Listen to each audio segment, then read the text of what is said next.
Okay, a little bit late, but it's all good. Livestream 106. I got a nice glass of white wine here. Lockdown week 5 or 6 out of at least 9. So yeah, I'm streaming every Friday night while this lockdown keeps going. So what's the plan for today? Well, here's not all of my DDR3, but most of it. And I plan to go through it. I'll start with PSC. I have a stick of PSC in the system right now. So basically I was trying to buy a BBSE, and it wasn't BBSE basically, it was PSC, so I'll have to bin through that as well. But yeah, there's a lot of Trident.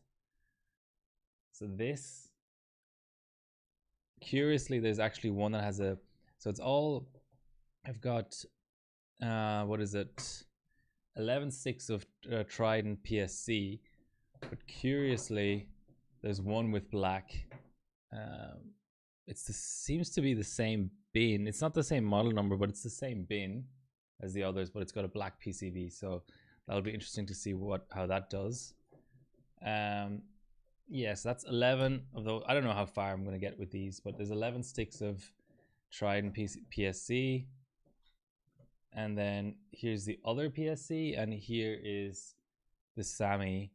Maybe I should go through the SAMI first because there's not a lot of it. I don't know if I'll do SAMI. I'll see how I go, but there's a quad kit of Team Extreme.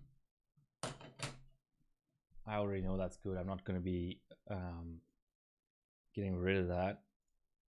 But there's also some actually pretty low bin Corsair SAMI. So what's going on with the audio? There we go. So this is 2133 C9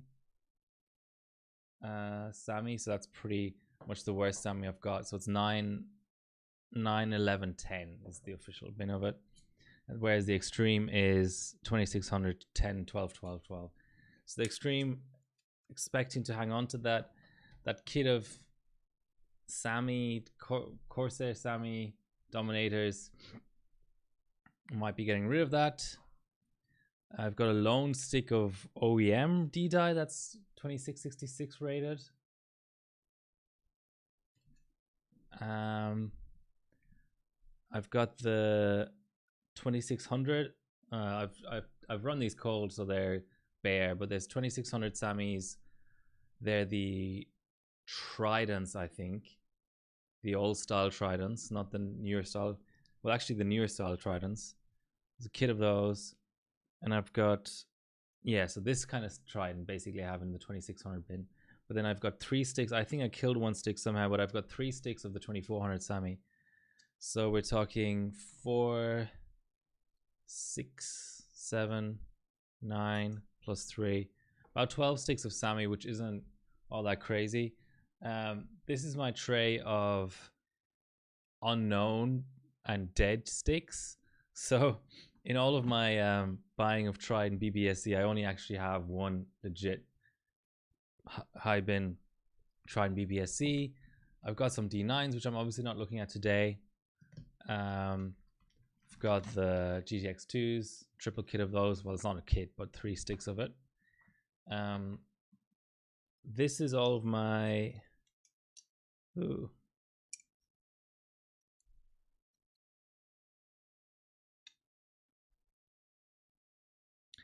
Yeah, okay, that's right. So I have 3 sticks of tequila T-scale Pi. What is it? 2200 71010, which is a pretty good bin. So that's PSC. I should probably put that on the PSC pile, to be fair. And then the other, so I'm not looking at BBSC, I'm not looking at Hyper. This is all my Hypers. It's like ridiculous. I need to sell all that. So I'm not looking at BBSC, not looking at hypers, not looking at D9s. I've got, unfortunately, these Dominator Platinums. They're 2666 bin, and it was a quad kit that I bought from Bob and Zed. But that's going to ground. They're all dead. My Rampage 4 Black Edition killed them with too high volts somehow. Here's my MF4. So I've got a really crap Kingston kit, and I've got some Miller MF4, which is quite good. And then these are, I did sort of like a pre bin. So today is also only going to be like a pre-bin, but these are all the sticks that are alive that are generic. So I've got like, you know, the 1600 686 PSC, the what is it, pies. I've got 3 sticks of that, and I've got a lot of generic sort of 999 2000, which I don't really know what it is. So I might look at those sticks, but in general I don't want to avoid something that isn't, you know, where I don't even know the IC. Close, god damn it. So yeah, this is sort of the mystery box. This is all the Sammy. This is the crap PSC. Here's the tequila sticks. And this is all the, so I've got, I think, 8 sticks of, some of them that I got rid of the heat sinks in LN2. I think I have about 8 or 9 sticks of this kind of Corsair, so the 898 2000 bin PSC as well. And the latest additions and the most exciting PSC would be this 2300 8118 pies with the heat sinks still on. So it'd be interesting to compare that to the 71010 2200 stuff. And then I bought some stuff from, who was it, Rob or someone?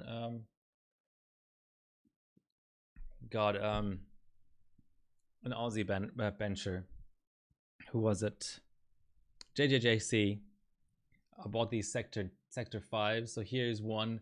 I looked at the SPDs, and this, I bought this RAM like this, and it doesn't really give it away, but when I put it in the system, I realized this was the second stick of this kit, and it's pretty cool because it's a 2500 9119. I don't know if you can see that, but 2500 bin is pretty nice. And then there's also crucial PSC, believe it or not, ballistics. That's right, it has it on this side, so it's 2133 9109. Okay, so those are the sticks. I have a stick of Trident PSC in the system, and the rig is OC Formula.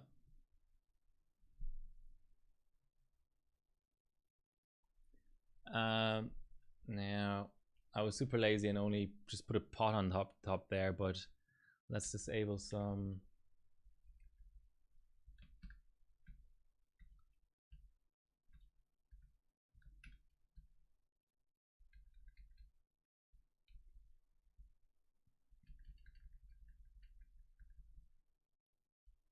Cores. All right, disable our cores. Let's go to, I don't know what title, post.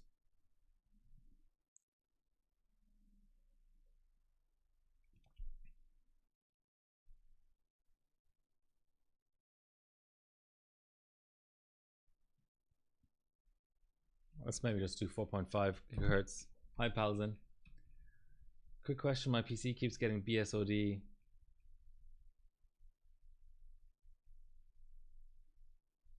Reinstall Windows 2. I mean, BSOD can be PSU, CPU, GPU, RAM.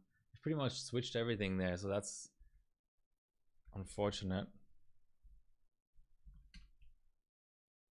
Let's see if it will boot 45.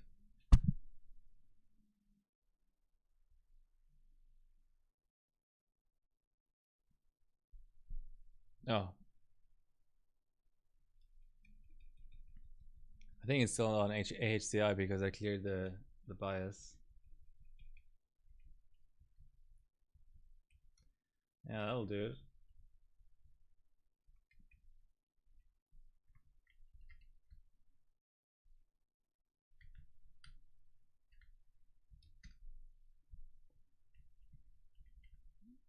Where's the profiles on this board again? Okay.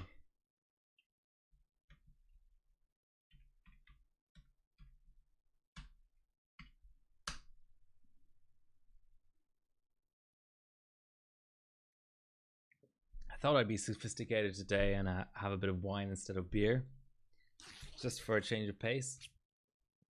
I'm wearing my Kodak t-shirt, by the way. Not an overclocking t-shirt, for a change.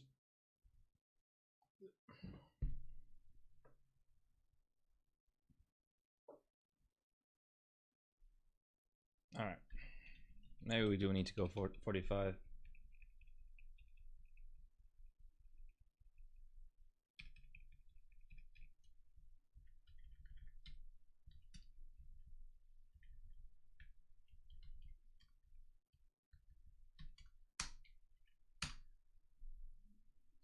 So yeah, I've been sort of threatening almost to do a ram bin for a long time now, so I look so blue. It's weird. If only I knew how to change it. Okay, so that's going to post. This is a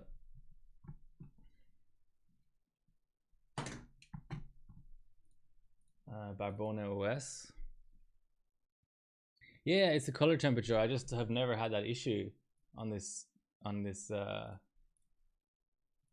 camera before, so I don't offhand really know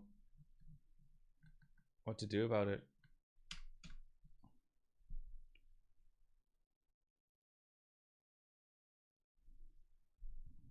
I guess I can go into the menu, but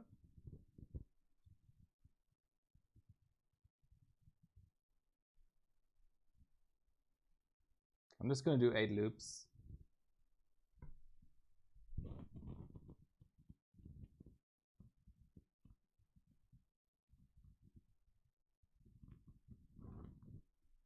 Yeah, weird. Actually, I can change the temperature on my light as well. That would be the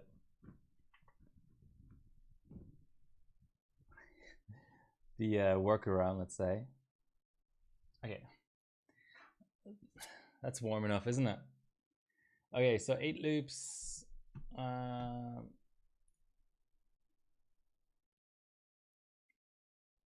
35 seconds.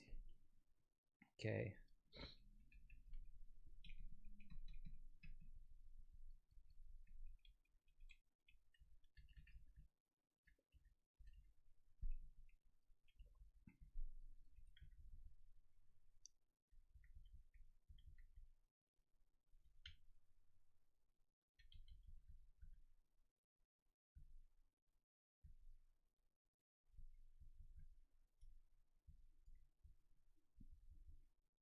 So where's our PSC? Hynix, Sony Hynix.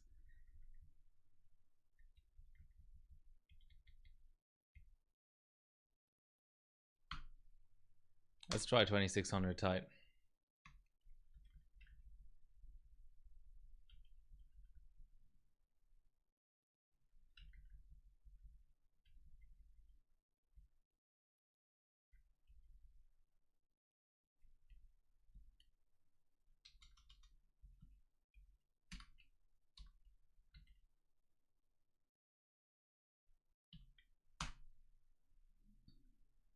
What's what?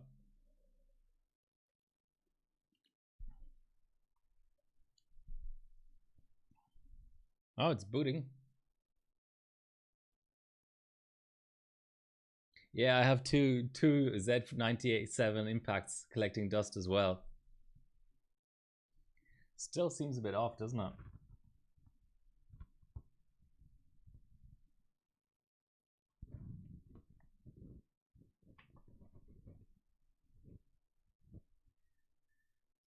Something weird's going on.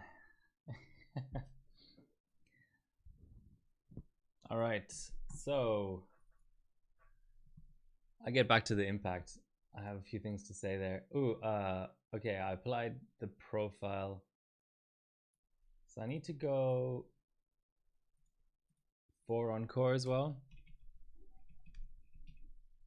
Just hit the reset button. Yeah, I have an impact that was fear dead that I bought for really cheap, and an impact that I bought for like the full price. And I like the I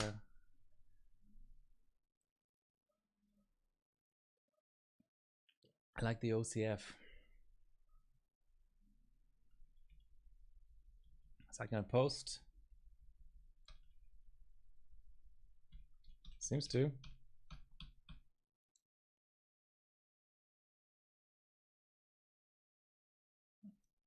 I also have a giga, yay.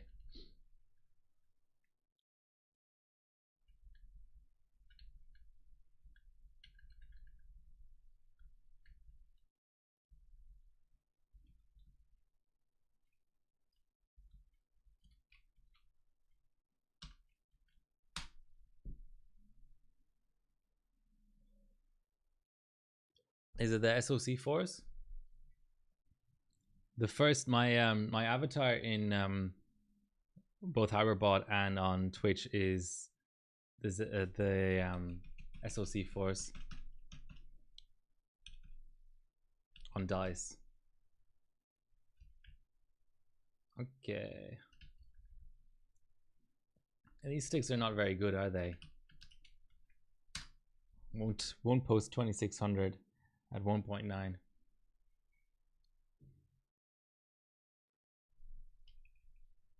Okay, that seems to have straight booted.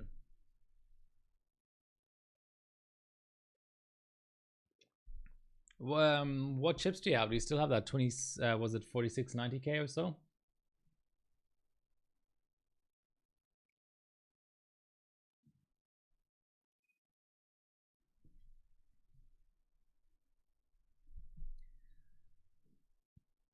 Okay, let's check that we've posted up properly. Yeah, okay, so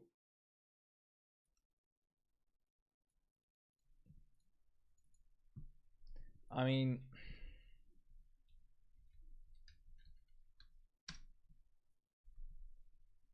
actually I can just run 8M, right? Is 8M exactly the same thing as 8 loops of SuperPi 32M? 4770K. Yeah, I have Bob and Zed's old 4770K. So that's a good chip. I've never been able to find a good, I mean, I haven't even bought a 4790K because the prices here are so outrageous, because it's the highest end chip you can get for that platform. So, you know, it suffers the same fate as like the whatever it is, like Coffee Lake 8700K and stuff like that.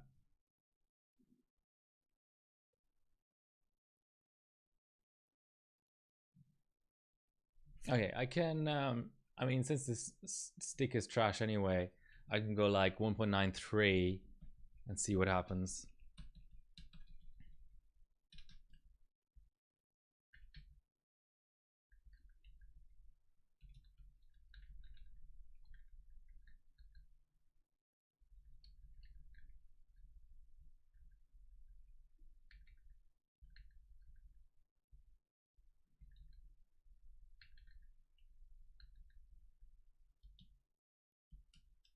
I haven't heard of anyone running higher than that on air.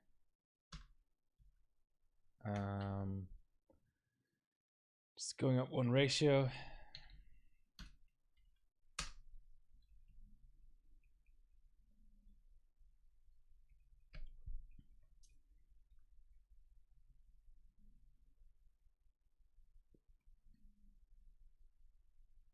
I don't think that trained.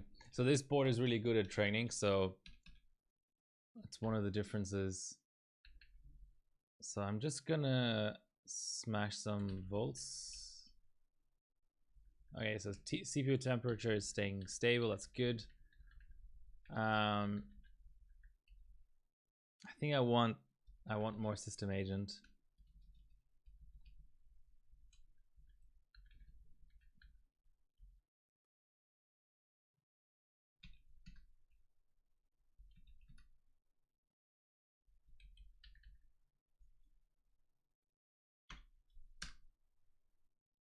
Now what I want is plus 200. Yeah.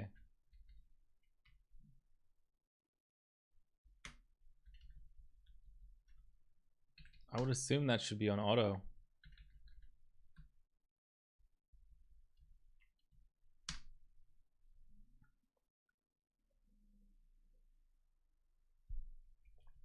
That seemed like a quicker boot. Okay, so it needed the SA. That's fair enough. We can save that. I'm a bit rusty on this Devil's Canyon stuff. So now let's see if we can get 2666 booting. Call me Tim the Enchanter. Morning from the UK. Welcome, welcome. UK is doing really well in the Olympics. Chasing up Australia in the medals table.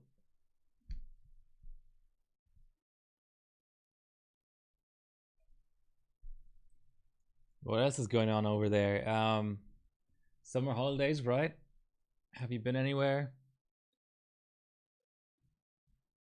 Done anything exciting? I'm in lockdown, so all I can do is take a walk, basically. So, not absolute trash, these sticks, it seems like. I mean, 1.93 is quite high, but we can minimize.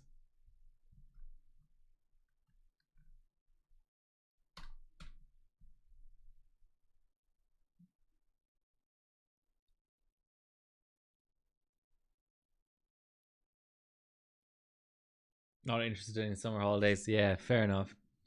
The let's say the barrier to entry is quite high this year compared to let's say 2019. All right, what I'll do is, I mean, this is still a fail. Like, my best sticks do 2600 probably at like 1.8 something. Sorry, 2666. So yeah, probably still a fail, but good to know that the sticks aren't, you know, complete and utter garbage. I mean, there's some really low end PSC. I sort of wish I had picked a faster OS though.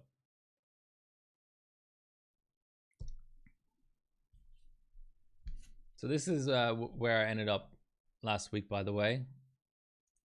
Since then, Oviz has rebenched, but I got a nice little 32 globals. So this was last week's stream, was the 3-way 290X. I'm happy with that. I can't compete with the 3 discrete cards there. So let's give it a go. So 2600.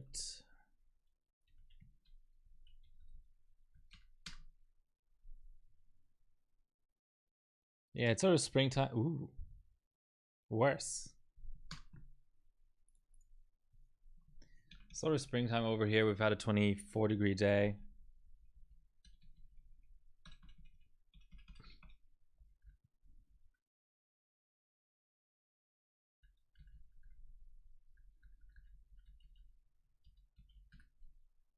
Give it a little bit more SA.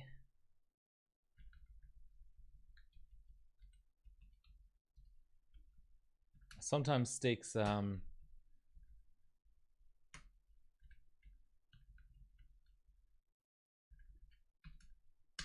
a sweet spot in terms of volts.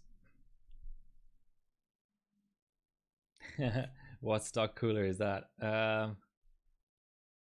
It's just a liquid nitrogen pot.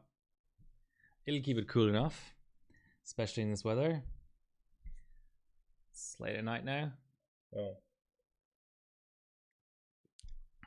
8 o'clock p.m.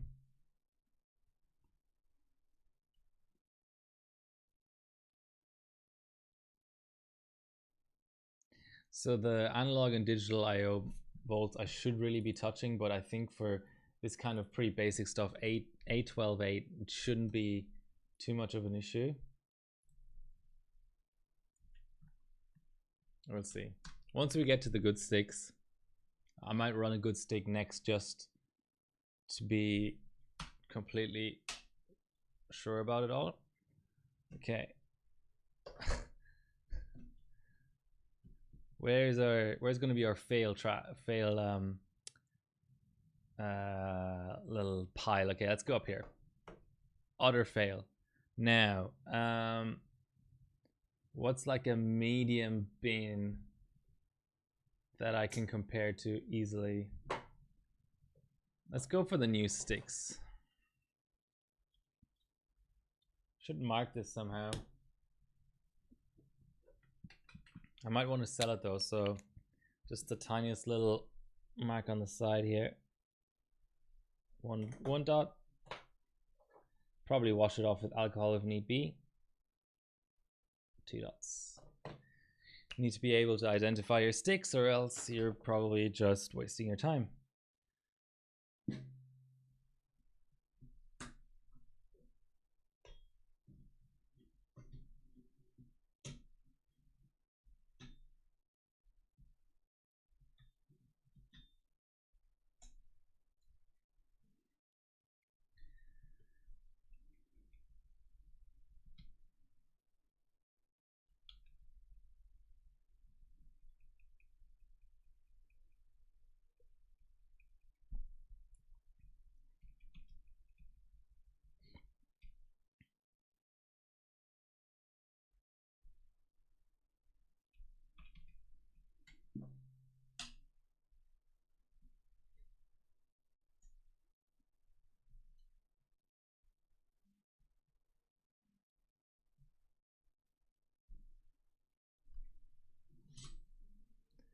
Oh god.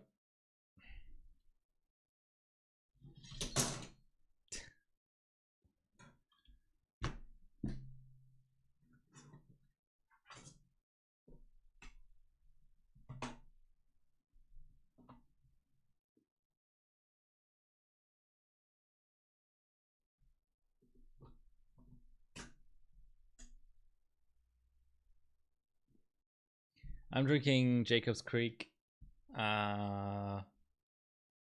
It's a sweet white wine. Probably tell by the color of it. It's a blend between Moscato and something else. Hits the spot.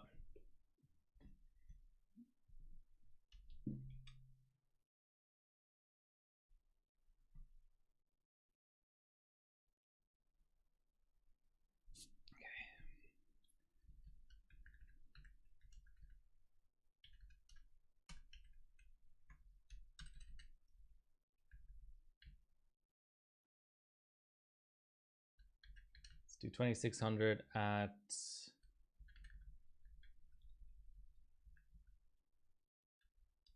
1.8. Do we still have our SA dialed in? Yes, we do.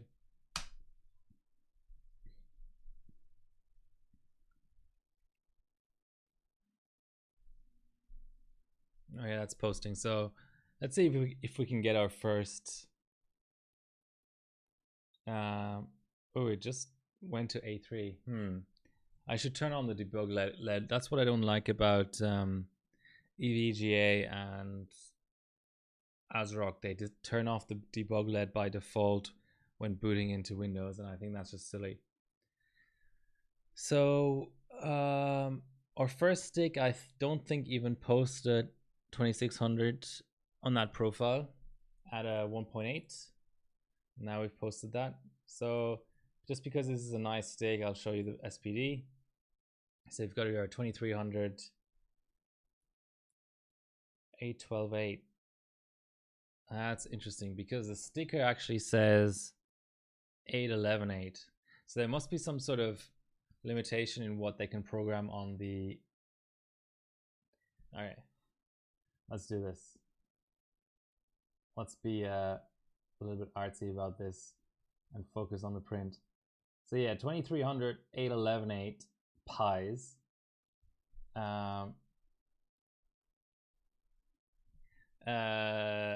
But somehow the SPD isn't programmed that way, which doesn't surprise me. I have some other sticks that are 2500 SPD or 2500 sticker, and they're programmed as 2400 because I don't think you can actually program that in between, because it's in between RAM dividers. So on Haswell or Dell's Canyon, for example, you have the 2400, the 2600, and the 2066 RAM dividers. So they don't tend to program SPDs that are not achievable with just 100 BCLK. So here's the SPD, but it's actually 2300 811.8, which is known to be a good bin, but let's see if it turns out. Let's also just, for the first time, open up Formula Drive to show you the VDIM. Nanya DDR2. I haven't played with DDR2 in a long time, but I really want to. Input.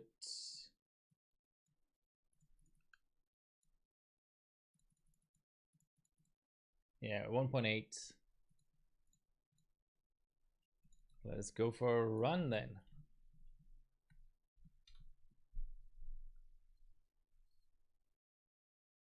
Mamma mia.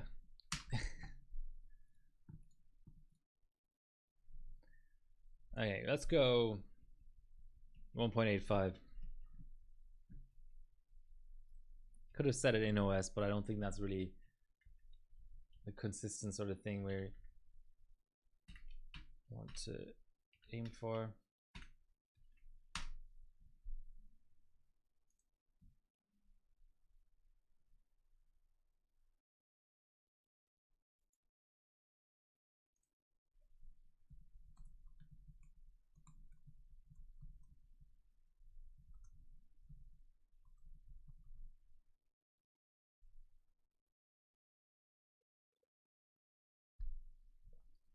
Micron D9, yes.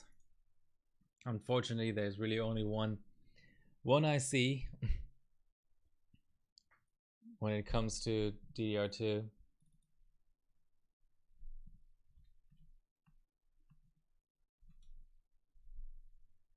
Yep. Our display has somehow dropped. Just as things were getting exciting.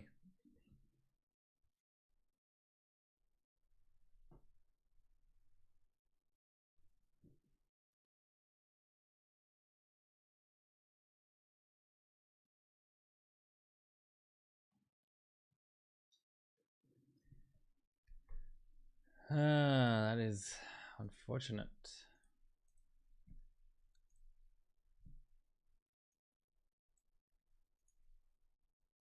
Okay, it's really not registering a signal, which is a bit of a problem.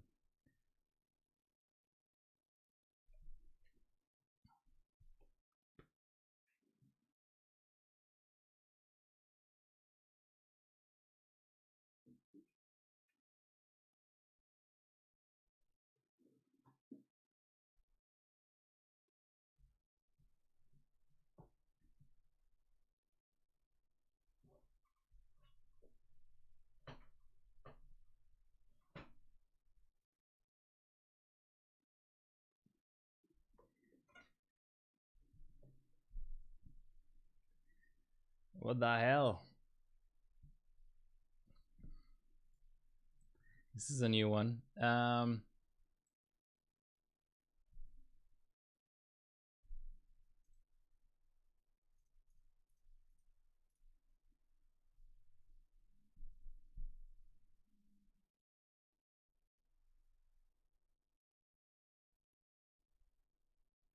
Okay, it's back.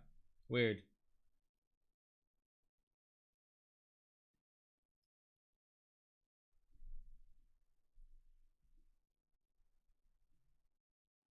So I got a really late blue screen there.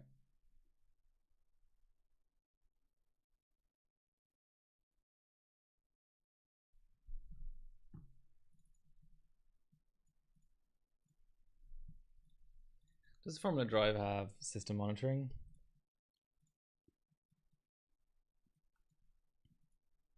think it does actually. Was it under system tools?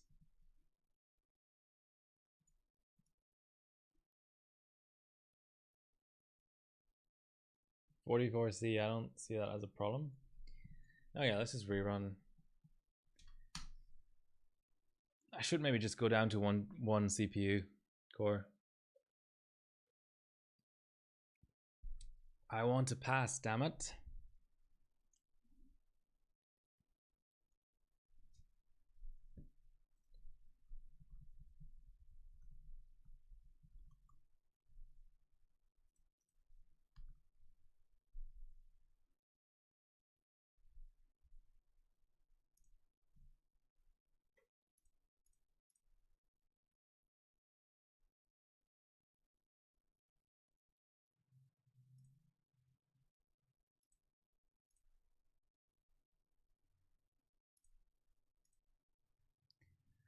Excitement is building.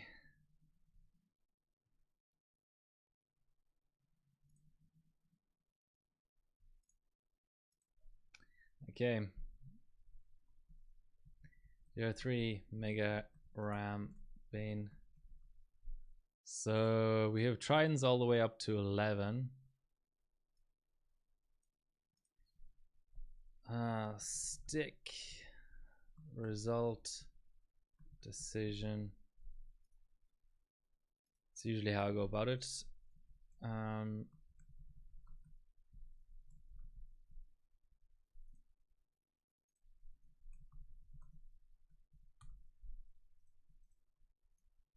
Does that work? Yes.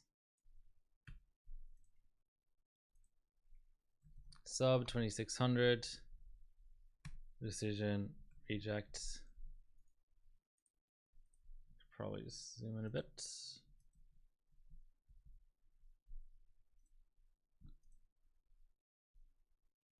All right, we have a pass though, so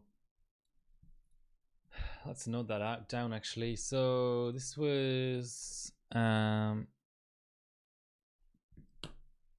pi 2300 C8 #1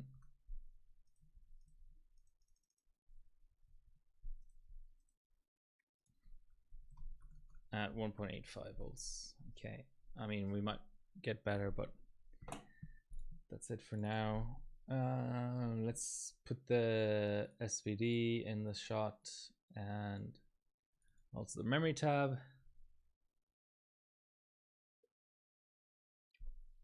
And I guess we need the volts in a text document or something. 1.85 feed in.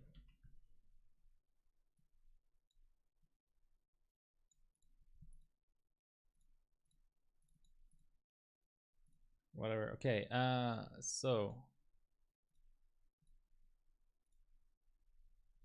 I'm now just going to go up one divider.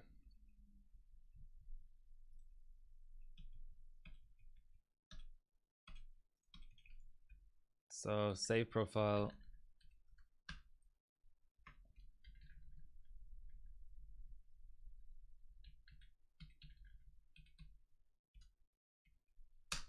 Yeah. Okay. So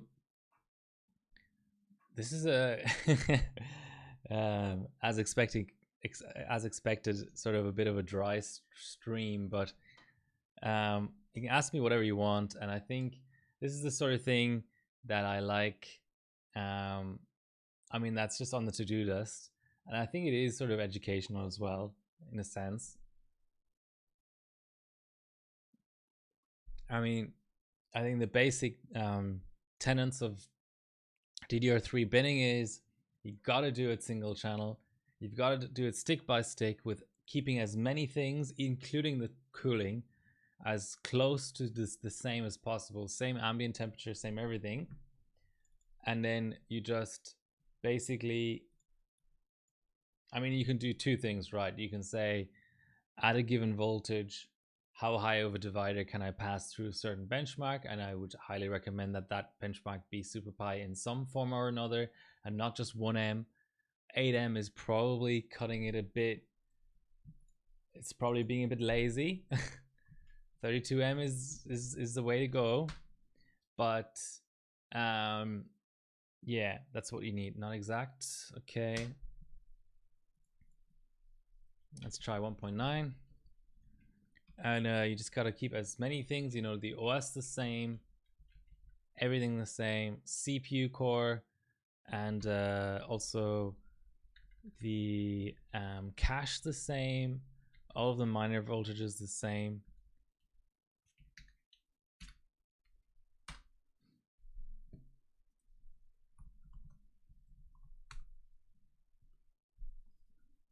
Did I have, oh, is that posting?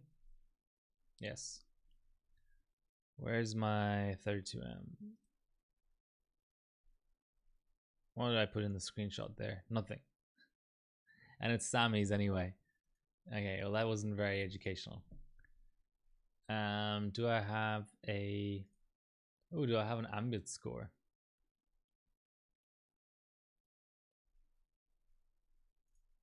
Here we go. Is this on PSC? No.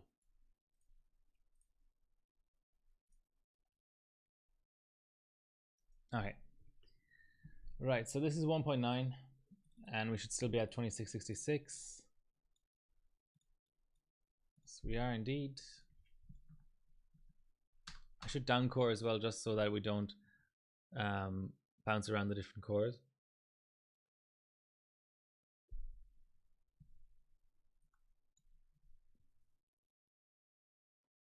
Hey, DDR3. Thank you for asking. That is a good question, and it's well worth going into. So,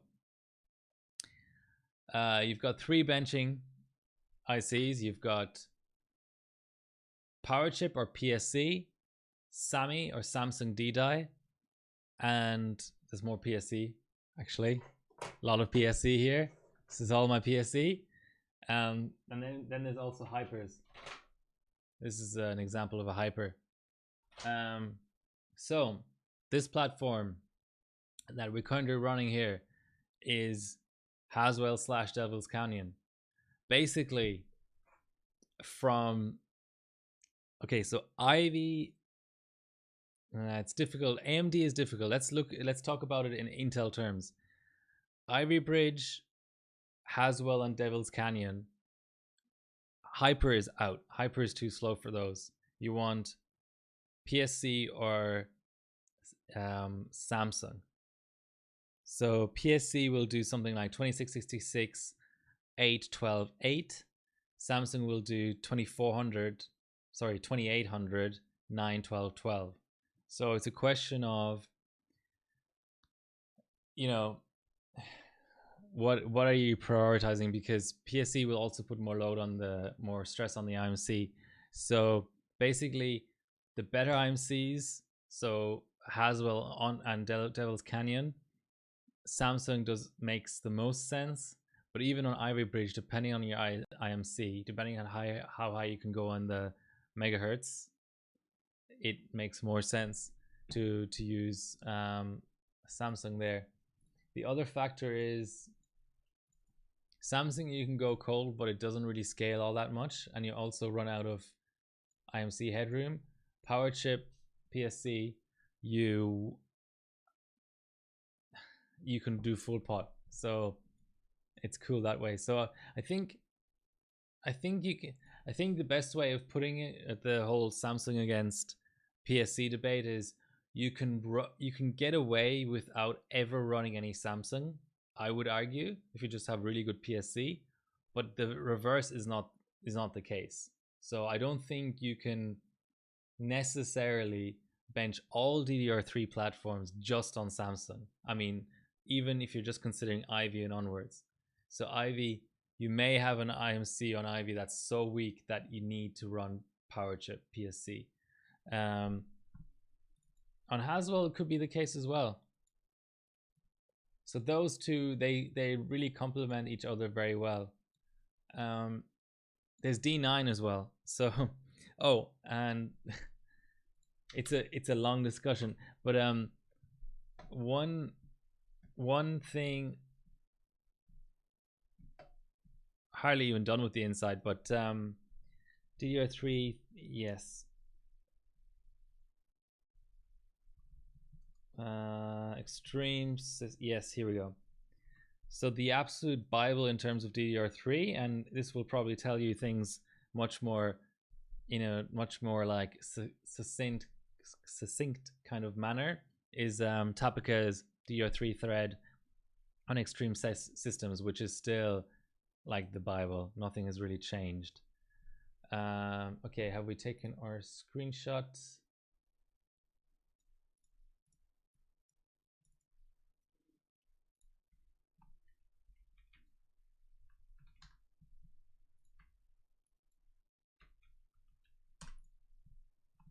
Okay, let's actually try and minimize. Oops, the run wasn't in there, but okay.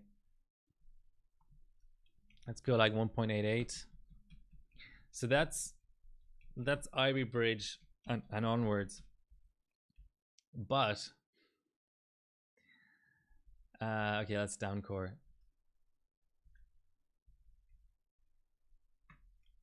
Let's down core and let's check all this.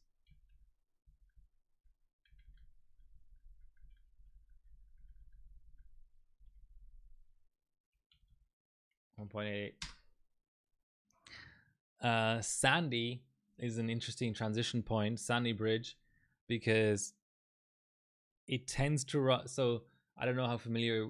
So Haswell, for example, has the maximum DDR3 strap at 100 BCLK of 2933. So that lets you run Samsung and so on. But Sandy Bridge, I think the top strap is 2133. So that lends itself to hypers, because hypers can run, for example, 2000, 777, that kind of thing, 900, 666. So they're really low and tight. PSC is the middle, and Samsung is high and loose. So you can even sometimes find runs that are like 3000 megahertz at 10, 13, 13. So hypers are good for socket 775. To a degree, LGA 1156, so Linfield and Clarkdale, but Power Chip is good there too. Yeah. So what I'm basically trying to say is, like, you can kind of basically, if you're only going to buy one kit of RAM for absolutely everything, it should be power chip, because even LG 775, it's not going to run terribly for it. I know you've got your locked straps and things, and yeah, on Intel side, and then on the quad platforms, very similar, but actually it gets a little bit different because Sandy E has a better IMC than Sandy regular. So Sandy E certainly is PSC territory, whereas Sandy regular, if you can get hypers running well, that's probably your best bet. IVE very, very similar to Ivy regular. So that's the Intel side. AMD side, much more complicated. Much more complicated. Up to a certain degree. So the mainstream platforms, we've got AM3 and AM3 Plus. There it's almost the other way around, where I think if you were going to buy only one kit, you would have to buy hypers, because AM3 highly limited in terms of how high you can get with the megahertz. So the most you can do is maybe 18, like 1900 or something. Yeah, it's very, very limited that way. So you want to go low and tight, so you want to go like 900 C6, 666. So AM3, which not to be confused with AM3 Plus, it's the K10 core, so Phenom 2. And I've done a lot of yeah, a lot of benching. I have like, I think 5 or 6 32M records on AM3, and hyper is the only way to go. And actually you don't need very good hypers, because the IMC holds you back so much, because it was the first DDR3 mainstream IMC. Now, AM3 Plus, which is the bulldozer, the new architecture, you know, the famous, what is it again? One integer unit being, or one floating point unit being shared by two cores. Really, really interesting stuff. There, hypers again don't do too badly, but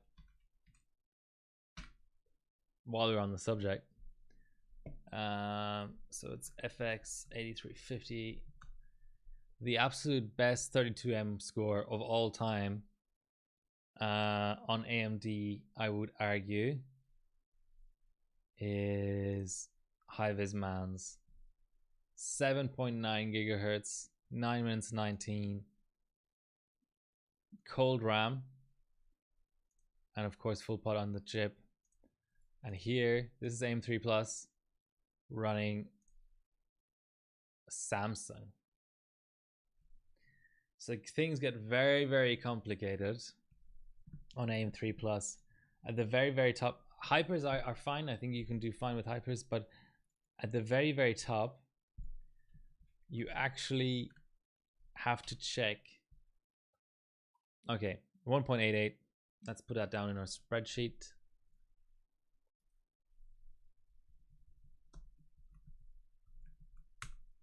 Cool. Let's shut down our system and put in the other Pi stick.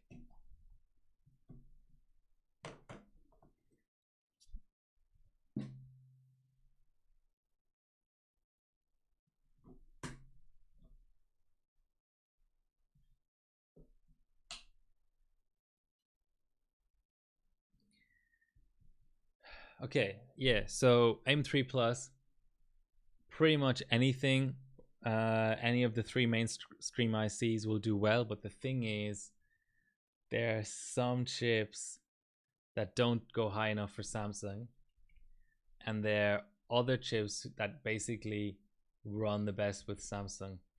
And but I don't run AM3 Plus as much as AM3. Yeah, let's see how we go.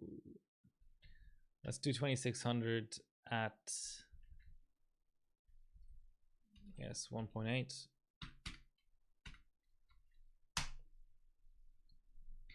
But the story is not over. So DDR3, there were a number of other platforms on the AMD side. So there was AM1, FM1, FM2, and FM2 Plus. So AM1 is a single channel, low power, like home theater PC type setup, like type platform basically. And there it's single channel, and I think it's mostly hyper. It's a very bad IMC, and all the chips are locked, so everything is BCLK overclocking, so that limits your top overclock. But let's Athlon 5350. This is making me nostalgic. Thank you for the question, actually, because this is really making me think about some things. So there was, on the AM1 platform, there was a Country Cup stage a few years ago, and they really tried hard, and here's the chips, here's what they use. So you see it's hypers. So yeah, hypers on AM1, but let me get a run out. Just double check the RAM speed. Indeed. What I should point out as well, RAM capacity. So it's actually the older sticks, the older ICs that are more benching relevant. So afterwards, a lot of the kits, even the high performance kits, ended up being ICs that are not benching all that benching relevant, like BF4, AF4, MF4, all the F4s basically. But those were sticks. Some of them were 4 gigabytes per side. So you might be aware that there's single sided and dual sided sticks. Power PSC is a 2 gigabyte DIMM that is dual sided, so it's only 1 gigabyte per DIMM. per side on the DIMM slot, on the DIMM. The hypers are the same. Hypers are 2 GB DIMM, so 1 GB per side. Samsung is, how can I show this? It is dual sided. So this is a Samsung stick, but it's a 4 GB, or actually, yeah. Okay, it's 4 GB per side. Sorry, 2 GB per side, so 4 GB total. So double the density of PSC and hypers.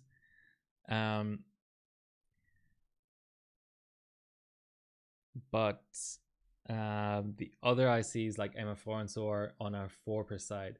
So there was an evolution from 1 per side, 2 per side to 4 per side. And the sweet spot basically in terms of benching was mostly in that 1 per side area actually. I have some Micron D9s here, which are relevant only for socket 775. They're really slow benching, so that it's a different type of IC as well. If you see, it's a different packaging, bigger packaging, but it's they're one-sided, I think. Yeah, that's filler. Okay, so that's a a blue dominator. Okay, we have a pass. Yeah, the later DDR2s were single-sided D9s and stuff. I have a lot of that ballistic single-sided stuff and it's horrible. Okay, so this is 1.8. So the second stick in the kit is not is actually better.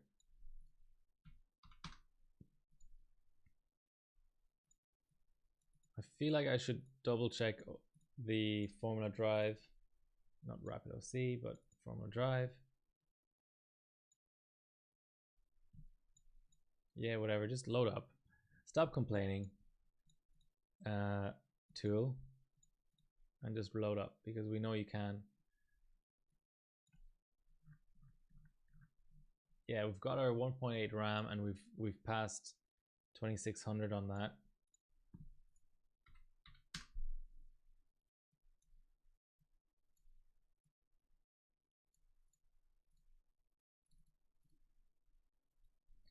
Okay, let's see if we can do 2666 at 1.8, or maybe let's try and minimize the RAM first. So if it passes at 1.8, does it pass at 1.75? That would be really sweet. That would actually be a good kit or a good stick. So the reason I've been like this, so like I said, there's sort of two approaches that you could broadly take. You could have fixed VDIM and attempt to get as high a pass as possible, or you could have variable VDIM with set megahertz, so 2600, 2666. I prefer the second approach for two different reasons. So the first reason is you sort of take the rest of the platform out of it, because sometimes you can have a stick that's so good that it basically taxes the rest of your system, and then you in the middle of your bidding session you end up having to debug the rest of the system. So that's no good. So what you really want is to not stress the system, have the system just take care of itself basically, and just basically only, oh, is that a hang? Oh no, it's just really slow. Okay, basically only tax the sticks themselves to really get a sense of how good or bad they are. But the second thing is, especially with PSC, there's a voltage sweet spot. So you can have a stick that clocks really well on air, and scales well with voltage. So you would have, let's say, 2600 passing at 1.7, and then 2666 at like 1.8 or 1.75, that gives you good scaling. Whereas if you have a stick that like basically needs as high a volts for 2600 as it needs for 2666, that's probably not a good thing. But the other thing is, like we're seeing with this kit, you want to match sticks, not because they came. So when you're running benching, you want to take, especially for PSC, 2 sticks that like the same volts, because you cannot set the volts individually for the 2 channels. So if you're benching and you're trying to pass SuperBi 32M at 2666, let's say, you want to just have 2 sticks that you know individually pass at like let's say 1.8, and not one that does 1.75 and one that does 1.85, because then you end up having to set 1.85, and actually you can get inverse scaling from voltage sometimes on sticks like this, where actually the stick that will pass at 1.75 may fail at 1.85. That's the first reason. The second reason why you want to match up sticks with voltage is because when you take them cold, you tend to get similar cold and voltage scaling. You tend to, it's just a very broad generalization of sticks that did similar in terms of voltage on air. So what you don't want is a situation where a stick at full pot can pass, let's say 2800 696 at one, say 2.2, and the second stick needs 2.5 for it, because what you might end up happening is that one stick, so you're basically pumping more voltage into a stick that doesn't need it, and you run the risk of killing it, whereas the other stick might scale all the way up to the point it dies.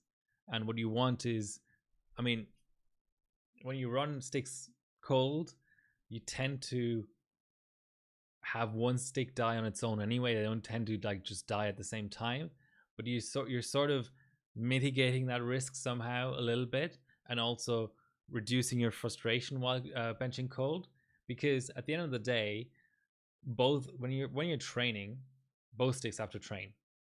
So if you have a big gap in the voltage, that's just frustrating, because you may have one stick training fine and the other one never training. You want 2 sticks that are similar bins at similar voltages for that reason.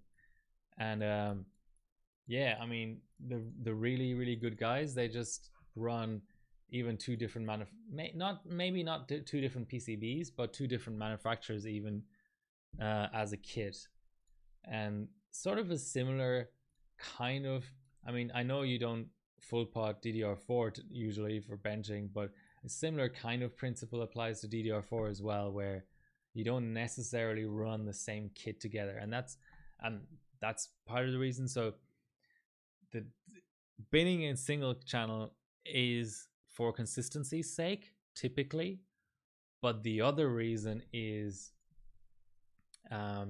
what are we at, 1.75 or whatever.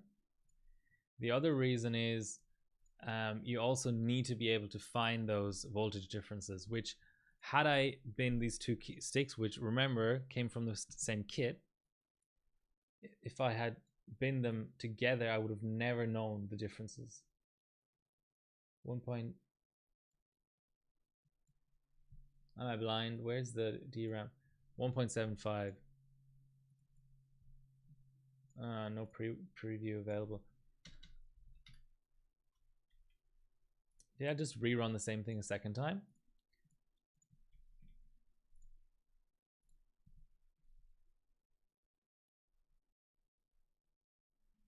Where's my screenshotting utility?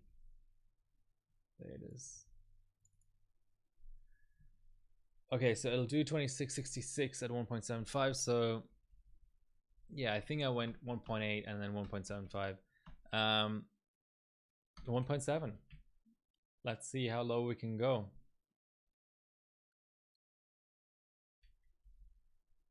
So hopefully that whole explanation wasn't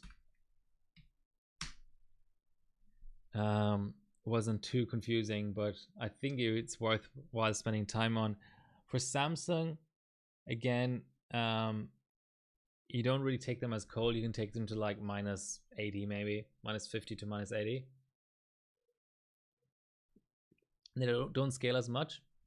And the other issue with Samsung is, since I at least run Samsung up to 2 point. So let's talk voltages, right? Air with active airflow, PSC, I run up to 1.93. Not all day, but for little, bidding jobs like this. And then two, you've got to really have a feel for how the stick is behaving, because it might die. But I still run it. I mean, as high as it scales, basically, I would say probably up to 2.4. But you'd want to be full pot for that, or close to it. Let's say roughly 150 or below, minus 150. So Samsung. So the issue with Samsung is a lot of boards sort of stop giving you volts. A lot of boards will end at like 2.3, 2.4 volts or so, even with the extreme voltage option enabled. But Samsung, I would run up to 2.3 on air anyway. So you're kind of cold with Samsung. You're kind of just getting the same clocks at lower volts, basically. Or you can maybe scale it up a bit. So let's say, I mean, good Samsung will do 29, 33, 9, 12, 12 on air at like between 2.1 and 2.3. So cold will be like, what, 3000. But you're running out of multipliers, so you have to run with BCLK, so it starts getting a bit messy. So the cold scaling isn't that as great on Samsung. Hypers, I would run hypers. If I really got the scaling out of them, I'd run hypers with active cooling up to 2 volts on air, and then 2.2 cold maybe, but they only go down to like minus 50 or so. Yeah, so all DDR3 ICs basically like cold to some degree. Yeah, what else can I talk about? So 1.7 for 2600, that's really nice. That is, it might not mean all that much because 2600 for a good stick is just so easy, so I'm not surprised. But this is a good result. This stick is so much better than the other stick. I'm glad that we didn't end up with the same result on the second stick, because then I would have maybe needed to consider changing stuff IMC wise, because maybe the IMC was at fault.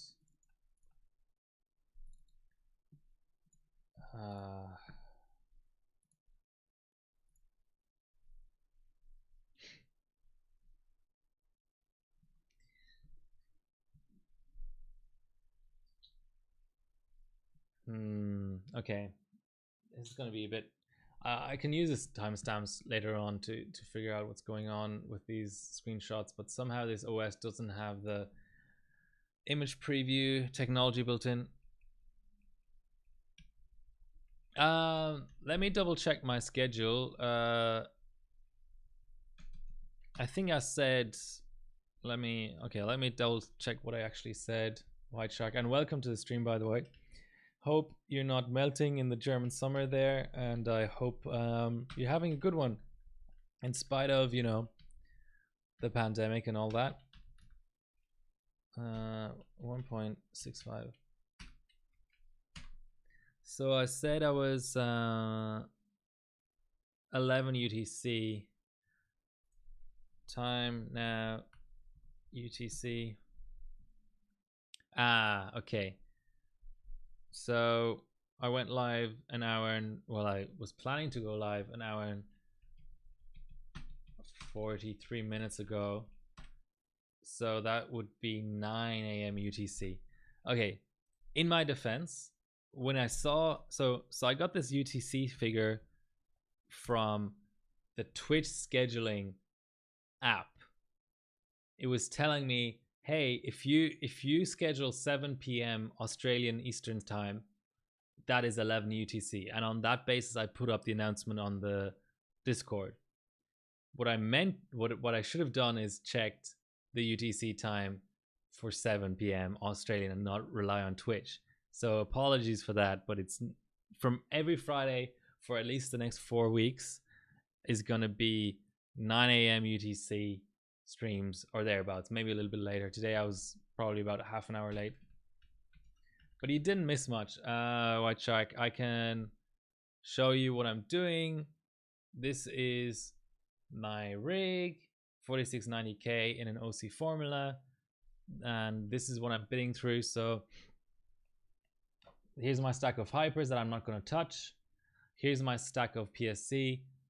Here's my stack of Sammys. This is stuff I've kind of already been through. And here is unknown IC stuff. I don't know, maybe just to show off. Probably the best Sammy I've got is this 2600 Trident stuff. So it's the old, this type Trident. I've just taken the that doesn't stick very well, does it? Taking the heat sinks off because I've actually run them cold. So 2600 Tridents, and I've also got Team Extremes, a quad kit that's also 2600. So those are my best Sammys. I've got some 2133 Sammys, so those will probably not make the grade. And then PSC, I have a lot of this Corsair Dominator 2008-98 stuff, but my best stuff is the Hybin Pies. But I also have some like Sector 5, which is pretty nice. Anyway, I think you get the idea. It's a lot of RAM and I need to get through it, and I'm not really doing any benching outside of I'm not doing much benching outside of streaming right now. Just sort of lacking motivation a little bit because of lockdown. Not allowed out of my house for anything except groceries and exercise basically, and medical care. So yeah, great. This space that I'm in is also my work from home space, and I'm forced to work from home, which I don't really like so much. So I spend so much time in this room already, I don't really feel like benching, but I don't consider streaming benching. Streaming is like better than benching. So this stick, or also these sticks. So I tried 1600 bin, or sorry, 2000 bin Tridents PSC. Absolute garbage. I couldn't get it stable for 2600 A12-8 at all. Then I went on to one of my new kits, which is a G-Skill Pi 2300 811-8. That stick was surprisingly weak.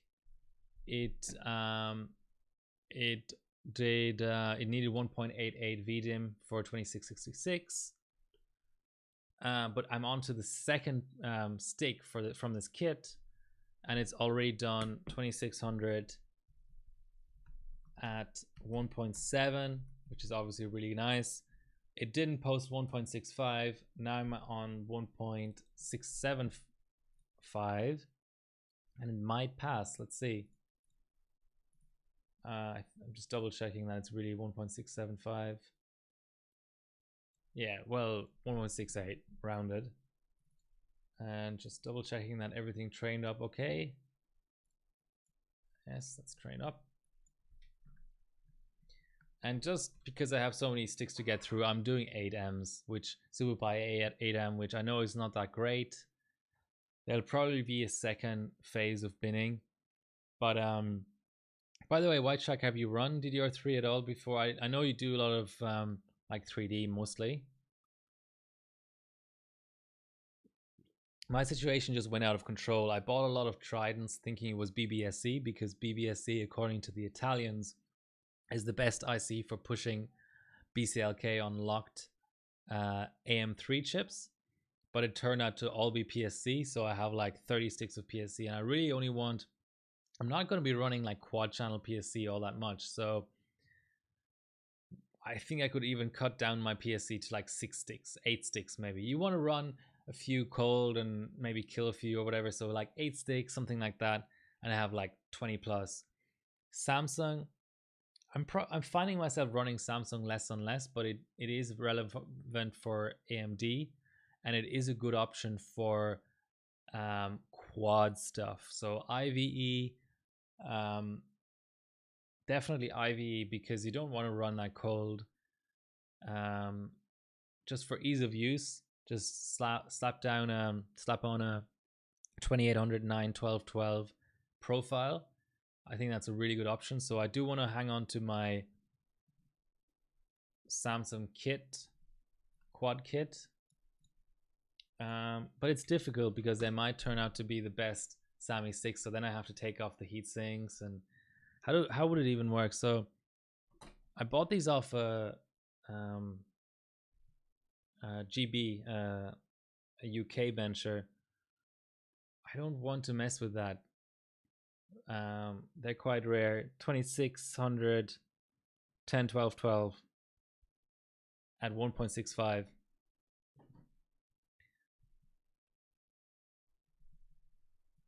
Okay, so we're going lower and lower and lower here.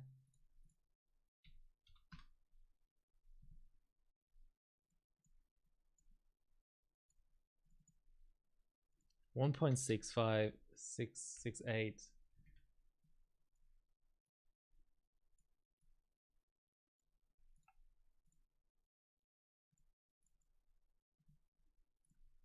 Okay, so now I'm going to try for 2666. So 1.65 wouldn't post. So I don't think there's much value in going down on VDIM. Barely, slightly tightened XMP. Yeah, what's Whitechuck, what would you say is your favorite? Ooh, 555 as my rig doesn't post. What would you say is your favorite 2D bench? Because I think for 2D, DDR3 is just great. It's just, there's so much you can do.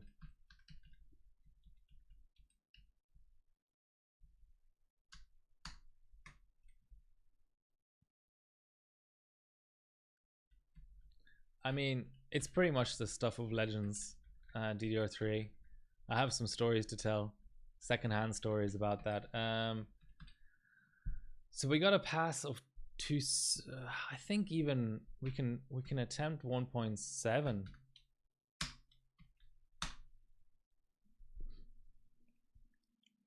GPU power X265. See, I think X265 4K is nice on DDR3 because you don't have to run MaxMem. So, oh, I think it failed to post. Yeah, okay. Let's try 1.75.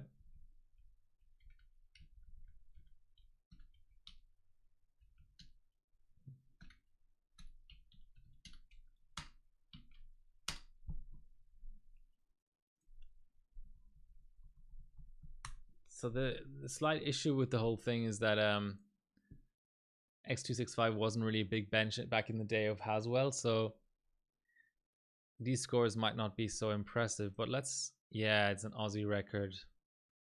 Chili Man. Oh, Chili Man knows his stuff though.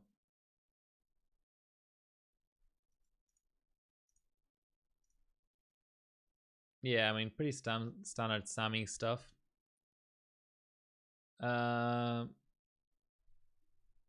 Oh, so we did post. We did boot.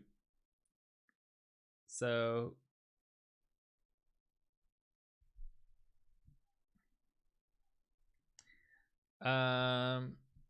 well, Haswell too expensive.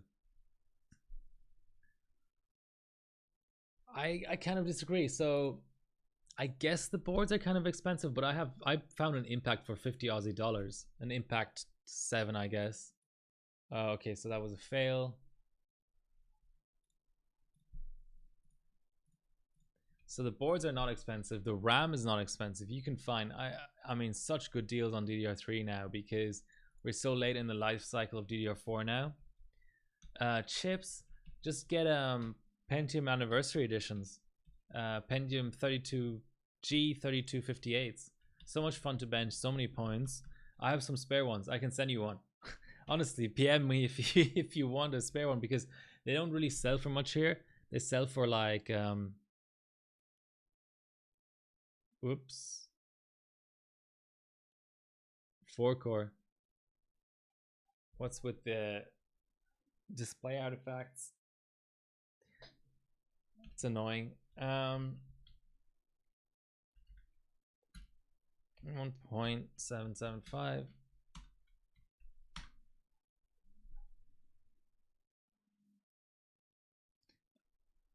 Four-core. I mean 4690K. How much did I pay for mine?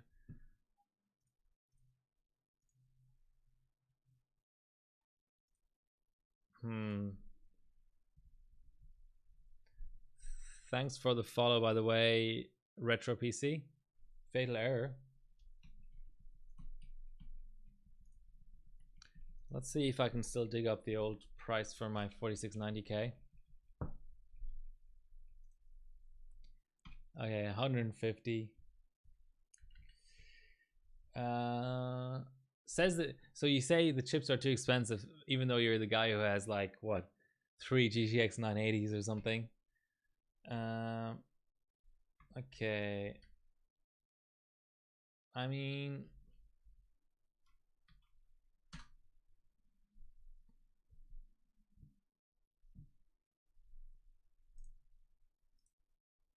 my pleasure.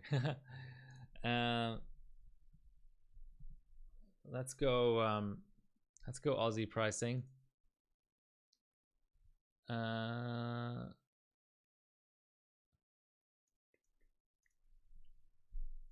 4690K. It's got to be under 100. Oh no.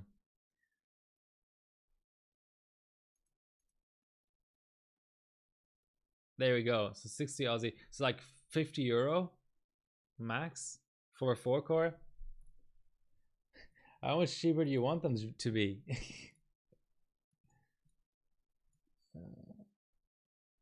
Damn it. Where's my... Am I blind? Where's my CPU Z?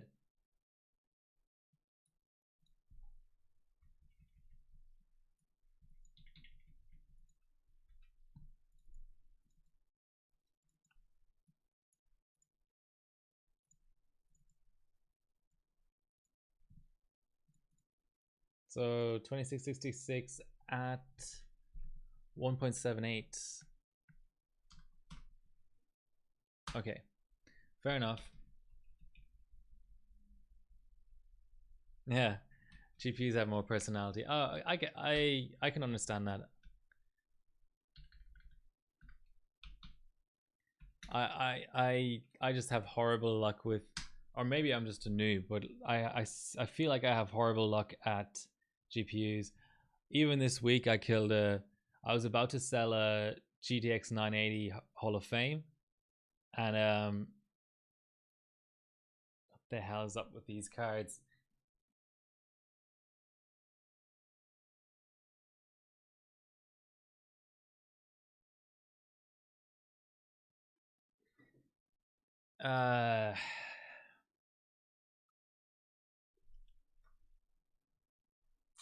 Annoying.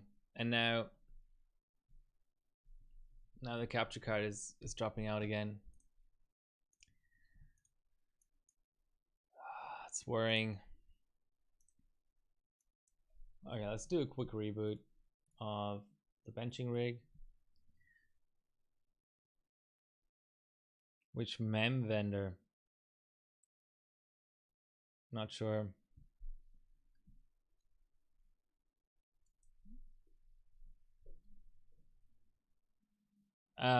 Yeah, I just washed it to get the vase off of it. Let it dry for a day. Put it in to the streaming rig. I was about to sell it, trade it for a 290X Lightning plus cash, and I was just doing a Tropics 1 hour run, Unigine Tropics, which I always do before I sell a card, and it just went pop and it's dead. And yeah, not great. And I also was running the cards I was running 3-way 290X with. That Lightning died. It was water blocked. All I was running was plus plus 100 millivolts. So I killed 2 cards this week without really doing anything. I have a 1080 Huff that's has display artifacting issues. A 980 Ti that I ran cold once, classified. It just it's too. I mean, I made some money selling cards recently because of the crypto boom. So I, sold some 980s, 980 Ti's with for profit. But I also lost a lot of money on cards, and so much more than on CPUs. I mean, there was some silly things that I bought CPU wise, like Threadripper first gen that just depreciated like crazy. But hi Zarko, hi Quick Mew. With tight subs, I mean, it's just the profile that's on the board. So you be, oh, it's not loading properly. You be the judge if that's tight or not. I just loaded up the PSC tight profile on the Z97 OC formula. You just joined, so here's all of my. This is my stack of about 30 sticks of PSC. This is unidentified stuff. This is stuff I've already binned. And here's my Sammy. Here's my hypers. I'm not going to touch hypers because I'm on Z97 and you can't really bin hypers on Z97. Mostly going to be focusing on the RAM. So I've got some Corsairs, which I took the heatsink off of in with LN2. Here's what the stick looks like with the heatsink. I've got some Crucial. I've got some Sector 5, but I also have some Pi sticks and some crappy Trident stuff. And I just want to get down to a couple, maybe 3 or 4 kits. And the binning results, such as they are so far, I don't know how I can zoom. What the hell? Here we go. It's probably a bit better. So the Trident, it wouldn't pass 2600 at any settings. Then I did the first stick of this Pi stuff, 2300 C8 bin, and that did 2600 at 1.85 and 26666 at 1.88. And the second stick is much better. It only needs 1.8. So much lower volts. Yeah, so just binning. And here's the rig. I didn't even bother to attach water cooler, but that's okay. Let's do something that's exciting. Let's do Crucial PSC. Crucial PSC. Even people who know their RAM. When I picked up this from JJJC, the bencher, the Aussie bencher who retired, they were like, what the fuck? Crucial PSC. 2133 910 ballistics. DDR3 ballistics. Rare stuff. So let's mark. They're already marked actually. Stick 1 and stick 3 on this little piece of tape that's probably been on there forever, but let's mark them better. And here's some binning notes. I can't read it. 2570 9129 at 1.82. Well, I'm not binning at 9129, but and this is 2620 9129 at 1.82. So very, very similar according to the previous bencher's binning notes. Let's see if that bears out. Let's do stick 1 first.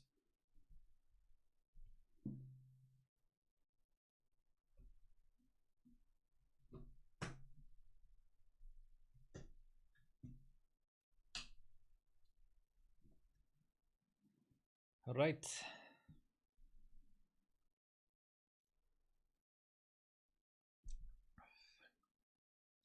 Broadwell. Broadwell regular or Broadwell E? I've experience on actually Haswell E, not Broadwell E. No, I mean Broadwell was a complete fail benching wise. The only thing good on it was the iGPU, but who does iGPU benching? So let's go back to a little spreadsheet. So Let's go ballistics, hash one, and hash 3. Let's stick to that nomenclature. So we've got hash 1 in there, and I'm gonna go 1. Let's try 1.7, 2600. I mean, they were expensive chips when they came out. They were probably good for daily, but that's about it. Yeah, I don't know, just a weird generation. Broadwell E was weird too. It just added 2 cores, but on LN2 it ran slower, or didn't clock as high as Haswell E. I got a 5930K in recently, actually, for a really good price. I want to get my sock, my X99 sock champion out. Yeah, this stick, not really a low volts king. It's going to, no, it failed again. Guess we try 1.8. And let's also enable, is it Super AI?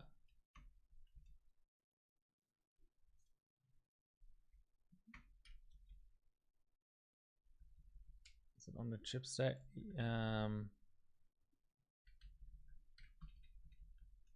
Onboard debug LED on, not auto.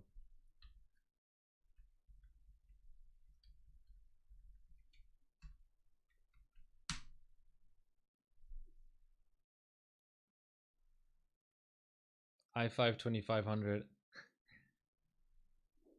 K or non-K?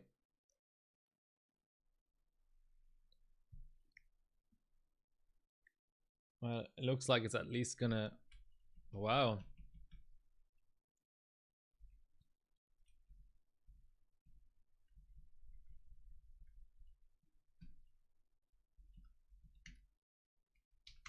Alright, let's try 1.83.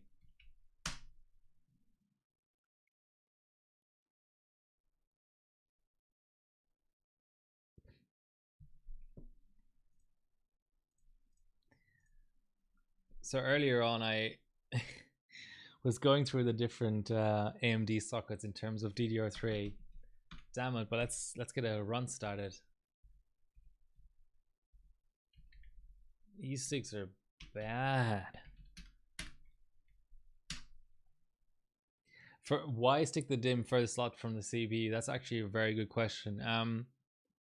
It tends to be, well,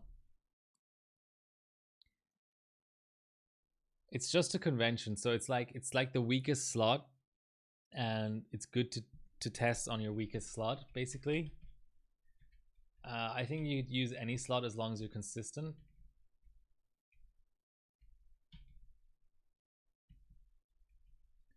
But the black slots on the OC formula are clock better together in dual channel.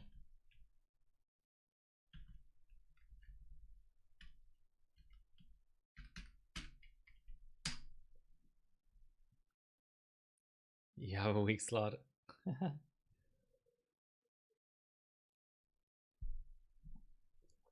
DDR2 800 megahertz. So we had to go all the way up to 1.9, which is a bit of a joke. But maybe we can at least do 2666. I mean, this stick is still better than the Trident I tried earlier. So lots of people in the chat. Cool. Thanks all for joining up, turning up, and keeping me a bit of company in my lockdown. Much appreciated. So 2600 is trained. Let's just double check our VDIM. I think I went straight from 1.85 to 1.9.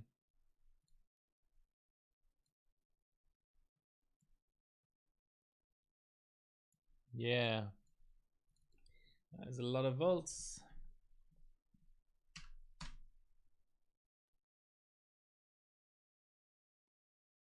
Benchmarking on Windows XP. The only Windows. I mean, you know, there's just no, That's a hang. Should I give it even more volts?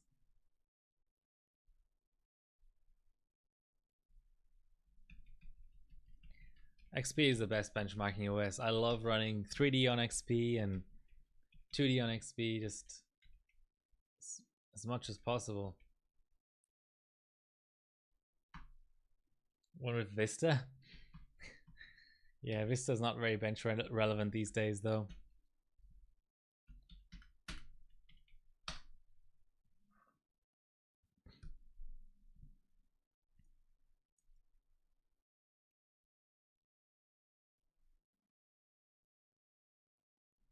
Is that even going to post?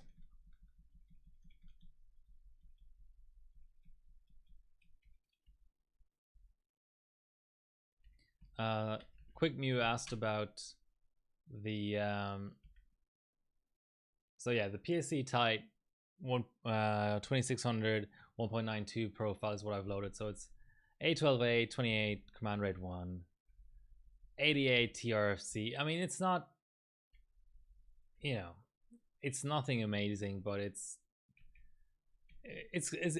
good as far as inbuilt profiles go, I would say.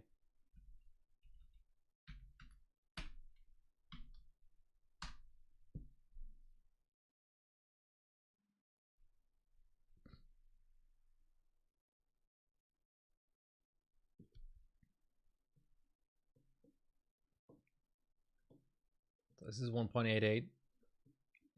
Just checking in case 1.9 was a bit too much for this stick.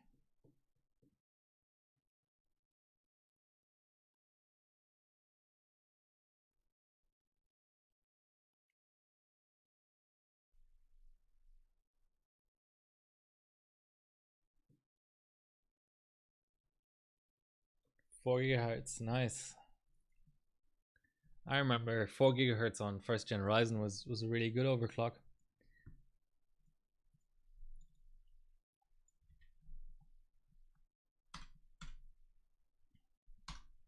Okay, not happy at all.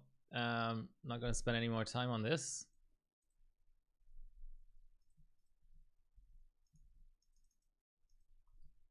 Let's try the other stick in the kit.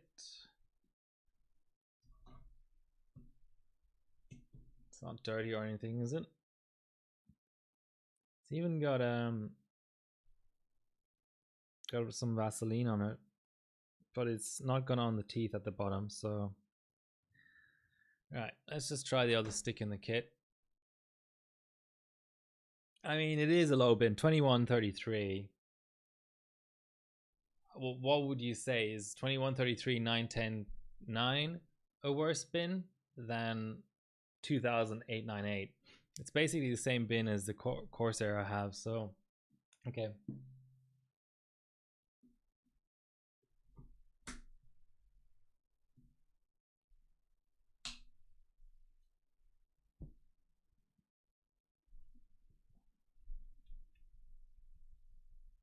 What V core are you running? And sorry, what's the chip? 5000 C18. Okay, that's a noble goal. What's that chip you're running at 4G?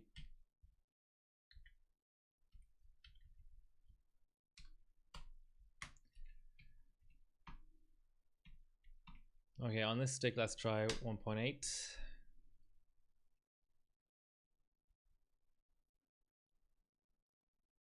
AMD Obeno. Phenom X494. Oh, Phenom. Is it the black edition?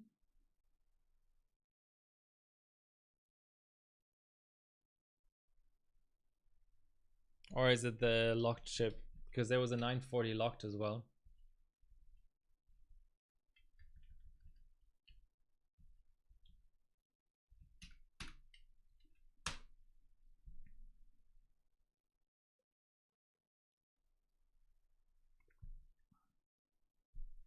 Nice. Okay. I've done some black edition benching.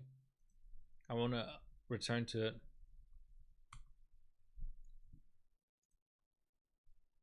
Why is it always the second stick in a kit that's better? So I've done this. Where are we? About 6.2 on LN2.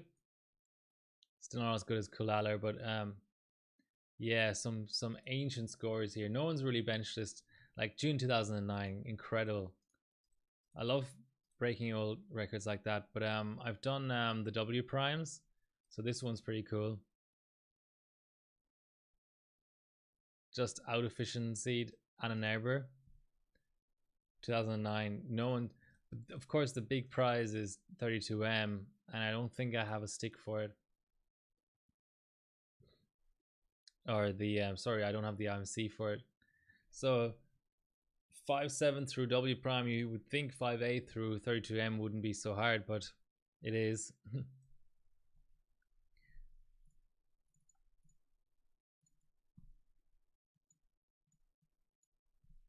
Okay, all trained up. Yeah, so not convergent, but still slightly better than the other stick. I think this kit is just overall not that great. No, I want to adjust my voltage. Core 2 duos. Core 2 duo, isn't it the E stepping that's better than the E0? Is it the E0 is better than the D0 or the C0 or something? There's just one stepping that's way better than another stepping.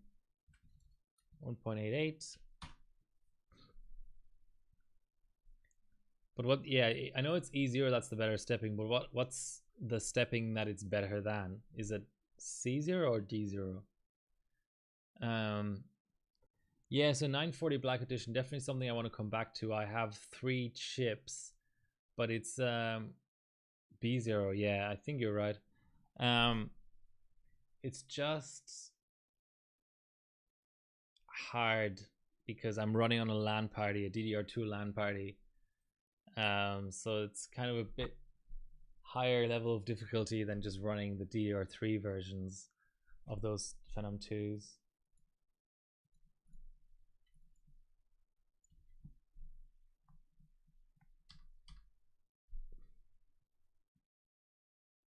No, it's C0.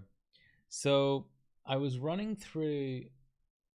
So for those who joined late, there was a really good question from someone talking about what for someone who's new to DDR3, what RAM ICs to use, and I was basically explaining the difference between Samsung and PowerChip PSC, and then also Hypers. And on Intel, it's a pretty clean break between Ivy and Ivy and Haswell and Devil's Canyon liking Samsung and PowerChip pretty equally, and the previous stuff, so Sandy and earlier, being more in the PSC or maybe and Hyper camp. But on the AMD side, it's much more complicated because you go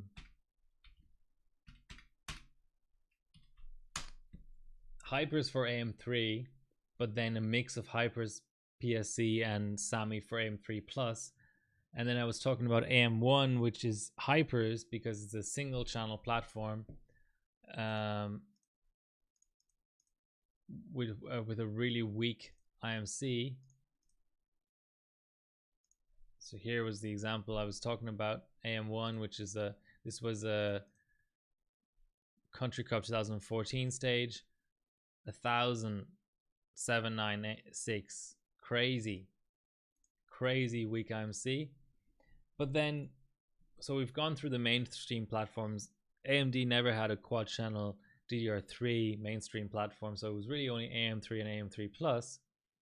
But then on the APU side, we had AM1, which actually didn't come first, but I just felt like mentioning it first. But then FM1, FM2, and FM2 Plus, and that's a whole other can of worms. I can't begin to describe how big of a can of worms that is. So FM1, I think I have No, I don't have the 32M yet. I actually still need to bin some chips, but FM1, what's good for FM1? I think it's PSC, but they're locked chips, so it's sort of, yeah, here we go. So that's sort of low end PSC, so 2400 711.7. And I think everything runs command 2 as well. So it's FM1 is interesting. So, and you've got to push your bus because you're actually on a locked multiplier. FM1, one of my all-time favorite platforms. It's so rewarding to bench. You run it on these just regular UD gigabytes. What's he running? Yeah, UD4H. Beautiful. Such a simple platform. Full pots all day. It's an APU. What's not to like? So yeah, tendency for PSC, but I mean, it's so seldomly benched. But it was prior to the release of Haswell was actually the DDR3 memory frequency. So let's go record holder. So it was like 2013. I think that's before Haswell. 2013. Let's go August the 1st. I think. No, that's already on Haswell. Let's go March maybe. Yeah, Christian Ney. Here we go. So there was just this crazy little period of time. No, I want to open the image. This crazy period of time where FM1 was out, but there was no big scoring DDR3 platform. I mean, there was Ivy, but Ivy really didn't have the IMC to go up to 4,000. So here we go, Christian Ney, 4000 C14 on FM1. Holy Jesus.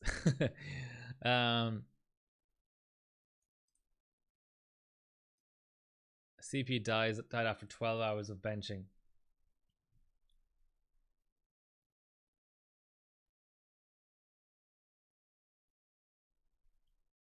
Not many people still have this chip. You mean C2D? Yeah, that's true. It's becoming quite rare because if you think about it, even like first gen Ryzen now is like you can build like a $300 PC on first gen Ryzen. So yeah, I mean, going like earlier than Ivy is not really, there's not really much point to that anymore, in my opinion. I mean, there's always corner cases, right? Like people who really can't afford to spend more than like $50 on something or whatever, then maybe. Please open. I think it was 1.9.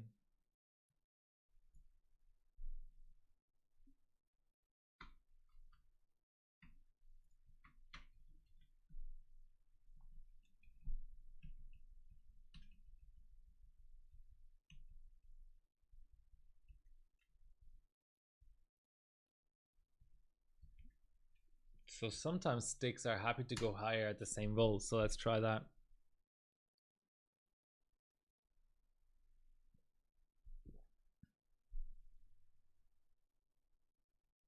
World record. World record in 2012 in terms of frequency, you mean?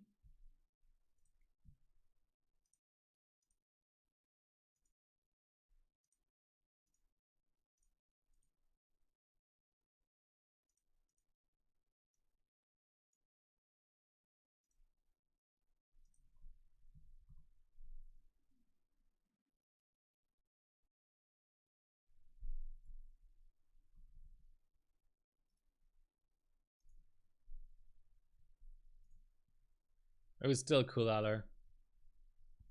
Same guy who has the record now. All right, so as kind of expected, we have our 2666 at the same volts.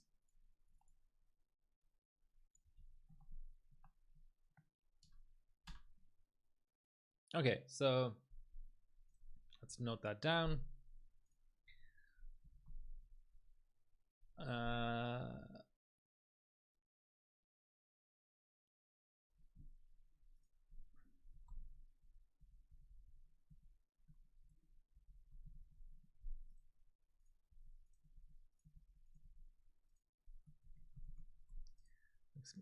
This is a definite keep. Even this is a keep. I mean, 2600 at 1.9.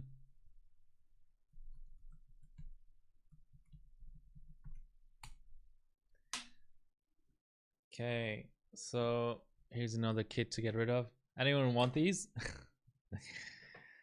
Send them to you for the cost of postage, pretty much. Now let's go with these sector 5s. I like these kind of kits where you can show off the bare PCB as well as the heat-sinked version. So beautiful stick here. Sector 5. 2500 911.9. That's a decent bin. And same thing here, just with this heatsink off. Let's try the deheat synced one first.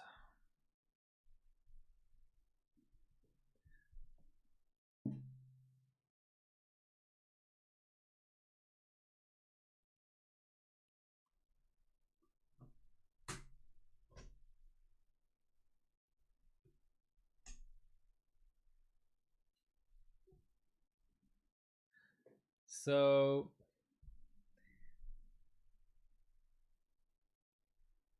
yeah, anytime, ask anything you want about DDR3. I think if I haven't practically myself done these things, I at least know of people who have, you know, set frequency records and benched this stuff really hard. So let's actually, there's a utility in here that lets you look at the SPD inside of the BIOS. It's called the RAM tweaker. So that reads correctly 2500 911.9. 1.65. Okay, let's try. No, not 2800. 2600. Oh, something's gone wrong. I loaded the wrong profile. So let's load this profile. 2600. Performance mode on auto. Let's see if we can do 1.8. So that's AM1 and FM1. AM1 is a bit of a pain in the ass because it has those locked multis and not very good boards. FM1 is great. What was it?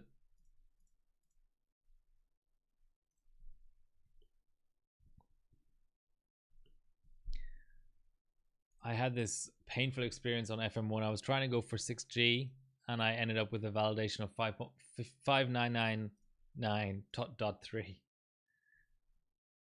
It's crazy. And I even had, I could set the frequency, but I couldn't validate it. So that was a pain. I just love this setup. Bottom slot, amazing. I gotta go back to that. But next thing was FM2, and FM2 is a much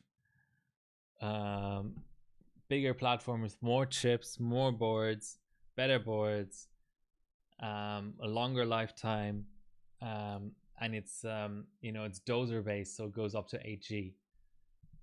So I mean, as much as I like the quirkiness of FM1, I like just the solid benching potential of FM2. And FM2 had 2 generations, so there was a refresh. So the top end was the 5800K and That generation was called Trinity, and then there was a second generation called Richland. And I have a lot of the Trinity records. Ooh, that shot, that benchmark window shot. So I have, I don't have the frequency record. Actually, no one has done 8G on Trinity, even though I think it's possible. I think I set 7. Oh, it keeps quitting. Let's go up a little bit. So I was able to get the in-jug with Trinity from the Matrix. One of the best movies of all time, by the way. I was able to set 7,935. So I want to come back to that. I want to try some different stuff. I'm just going to load up my profile again. 1.8. Let's do 1.83. So yeah, I want to be the first in the world to get 8G on Trinity. I think that would be really cool, but it's tough because CPU-Z is getting heavier and heavier every release. But yeah, I have like 32M, like a 7.1 run through 32M is pretty sweet. But then the generation that came after that was Richland. So IMC wise and stuff, they're pretty much the same. You're talking, yeah, PSC, actually similar to FM1, just low end PSC. But 6800K is the one people put out big frequency numbers on. So here, this 8.5 is like, yeah, 7th in the world. This is good stuff. One of the few female benches, by the way, Chur. Do I do GPU OC? Yeah, my last stream was a 3-way 290X Unigen superposition stream. Oh, 4690K, same chip I have in the system right now.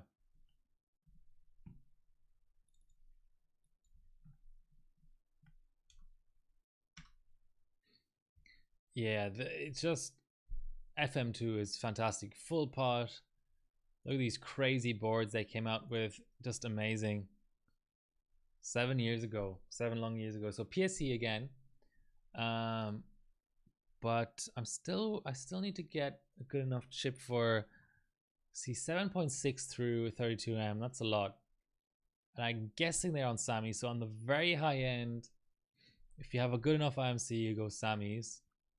Also 32M efficiency can be quite good, but okay, no, we have 710.7 PSC, but it's got the same IMC as AIM3 Plus. Look at that, look at that iced up rig, beautiful. Same PSU I'm running right now, actually, AX1200i, or sorry, I have a HX1200i, the cheaper version. Yeah, that's a good bench session. There was this contest, a gigabyte contest, where it was one stage was 1M, and then there was a 32M stage, and then AIM3 Plus as well.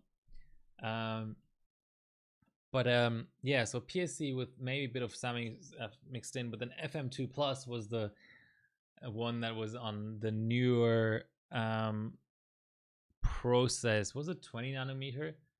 This stuff is, okay, 7890K, for example.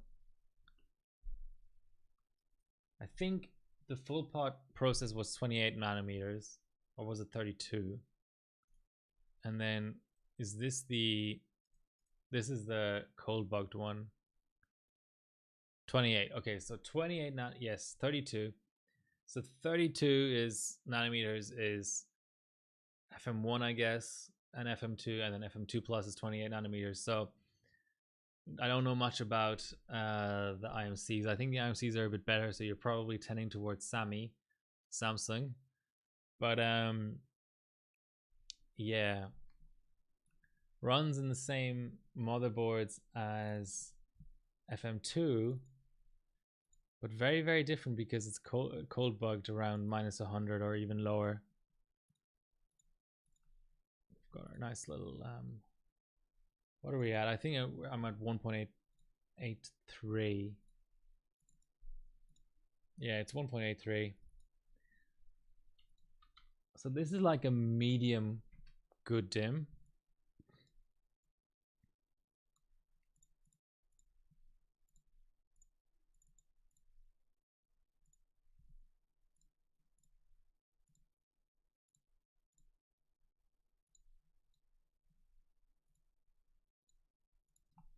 Probably just hit the button. And 1.8 failed. So let's go back here. So this is sector 5 naked, and then it's going to be a sector 5 heat sinked. So 2600 at 1.83. I can just put whatever. And now we can go and attempt to up the multiplier of the memory. Yeah, 4 gigahertz is nice. 4.2 is nice on air. So the one I have in the system right now used to have the 32M record, but recently the Brits put out a score.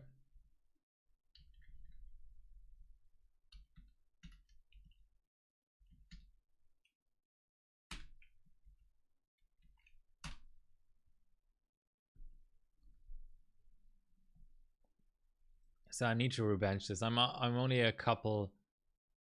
I mean, I have the frequency, but I'm just a couple of seconds slower, and that's mainly due to I didn't have my. So first of all, I was having issues training 1T on this exact board with Sammy's, and I even chilled the RAM, didn't I? And then I did direct die. And yeah, chill it on the RAM, pretty nice. But I also didn't have the fast OS, so I think just fast OS and 1T I'd be able to beat the other guy here. So this is 1.85 and it's booting 2666, so this is definitely a solid kit.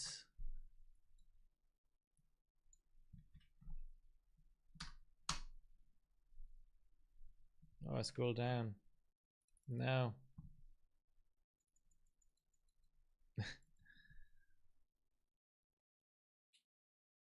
Okay, so it's doing the same, closing the instance BS, but that's okay.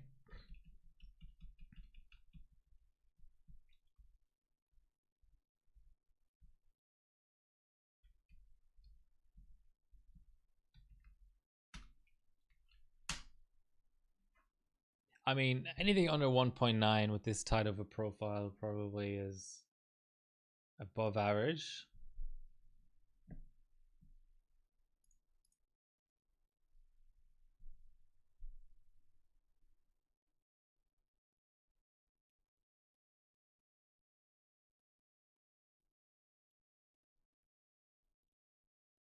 What does everyone think about these APUs coming out that are so fast?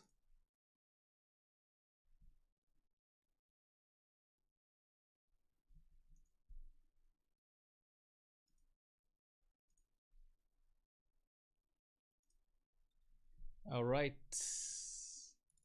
same game.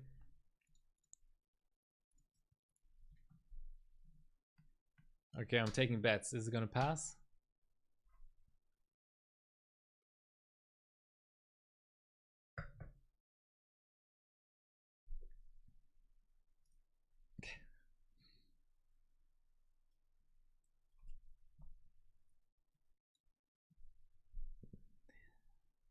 We've got a comedian in the chat.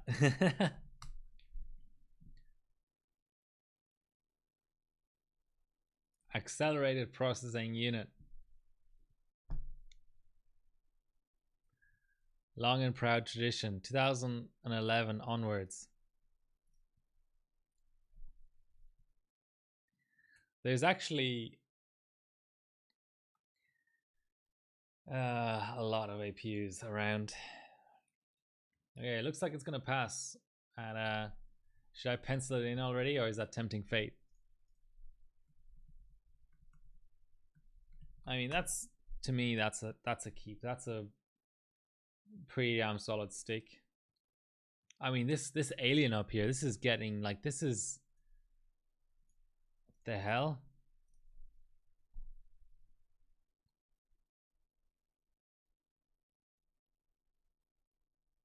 I'll try my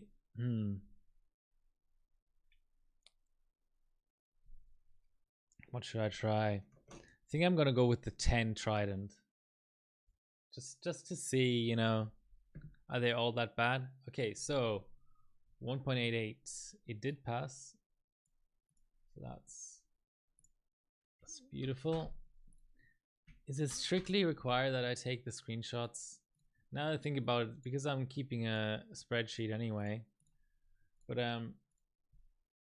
better safe than sorry, I guess.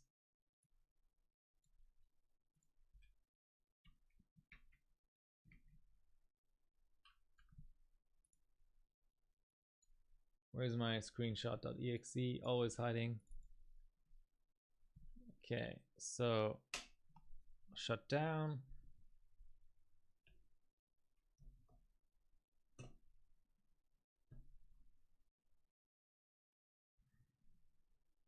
Put in the not naked stick.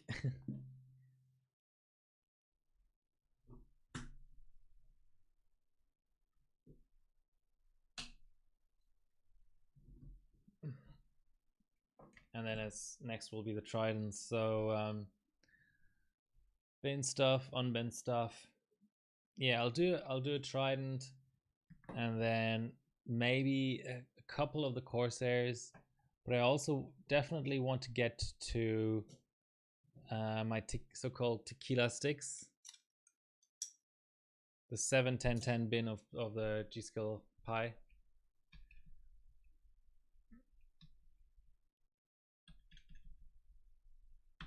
Yeah, mobile. It's a bit.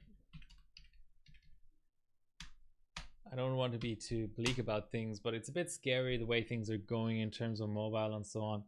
I've talked to a lot of casual users of computers, basically, who are like, "Oh, I don't use my laptop anymore. All I use is my phone." And I'd like to hear other people's opinions on this as well. But the first time I quote unquote seriously used my phone for any sort of computing, I was like, where's the mouse and keyboard? I mean, this is obviously a long time ago, and we've all gotten used to them and addicted to them and so on, but there's always an element of it being an inferior experience. I have to say it, but it really, it is. So I feel, okay, not exact, so this might end up being very, very similar to the other steak. I feel for my uses, I obviously use my phone when I don't have anything else with me, and I don't really get the appeal of tablets. I hate the fact too that everyone calls them iPads, like iPad is the only type of tablet. I mean, I think that tablets in general are just, yeah, older gen. Yeah, I know kids are completely different, but from a pure usability standpoint, it's hard to beat a laptop. It doesn't have to be plugged in. It's light. You can carry it around everywhere, and it's like 90+% as usable as a desktop. Whereas a tablet is like just an awkward big version of a phone. I don't really get it. But then again, I'm an old I'm an old guy.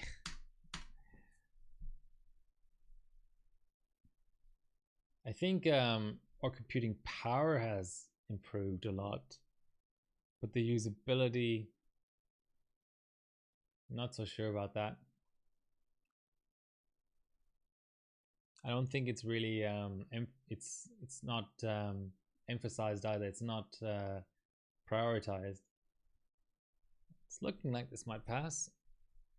That's good. That's a good strong like matched kit. It's looking like. Hopefully I can get the second stick to this stick to pass 2666 as well, and then that would be a nicely matched stick that maybe I can even take cold and stuff because I wouldn't be too scared of it dying. But I think, or I don't know, I mean, I don't want to talk about our generation because we probably have people between 15 and 50 in the chat, but I think this sort of 30s generation is digital native. Ooh, almost.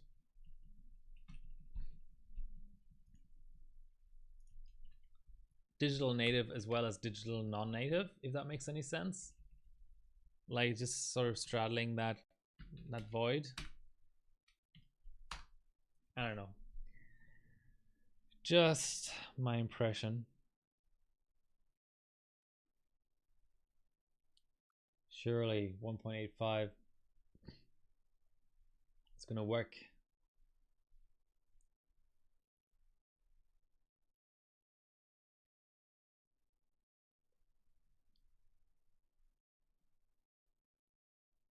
Yeah. It's funny to think about how certain skills get lost over time. Like I really, I'm not a big fan of this thinking of, well, if it's an obsolete skill, then we may as well forget about it. I don't know. I think, like, for example, okay, so I'm really showing my age now, but and I'm not an expert on this topic at all, but if you think about fashion magazines, for example, I'm not a reader of fashion magazines, but there's an argument to be made that pre-computers, fashion magazines were as good as they are now in terms of layout, design, photography, whatever, quality of the paper. Okay, this is probably a bad example to take, but then I sort of wonder, you know, where has all the extra time gone into? You know, what if the argument is that using computers to lay out print magazines and newspapers and stuff has freed up time, then why aren't magazines better, let's say, or websites better than magazines were? If your argument is that magazines are just completely obsolete and are not pointless, meaningless, then okay, let's make the comparison: fashion magazine of the 90s versus fashion website of the 2020s. I don't know. It seems to, I mean, I'm not saying that this technological progression is a bad thing, but it seems to me that skills are lost at the same rate that they're gained, and it's sort of a zero sums game. So yes, you can lay out an article faster now, but that also means your employer fires a ton of people, and then you have half as many people to do twice as many layouts, and then everything's the same again. I don't know. So I there are surprisingly few areas of life where I see a clear upward improvement type progression. Magazines are bought by 50-year-old women. Okay, fair point. But again, I mean, again, there's an argument to be made there, right? Like, if you're happy with static content, which I know a lot of people are not, but if you're happy to just consume a static 200 pages of content, I believe having it on paper is the superior reading experience. You know, like just the texture of it and the quality, just the resolution of paper is still better than screens. And then to say nothing about the illumination aspect of it. So a screen is self-lit, so if the backlight is crap or flickers, then that impacts everything. Whereas a newspaper, you can basically have a newspaper or magazine, you can have absolutely perfect illumination. You know, I don't know. This is probably your lost cause I'm advocating for here, but anyway. He's reading this chat.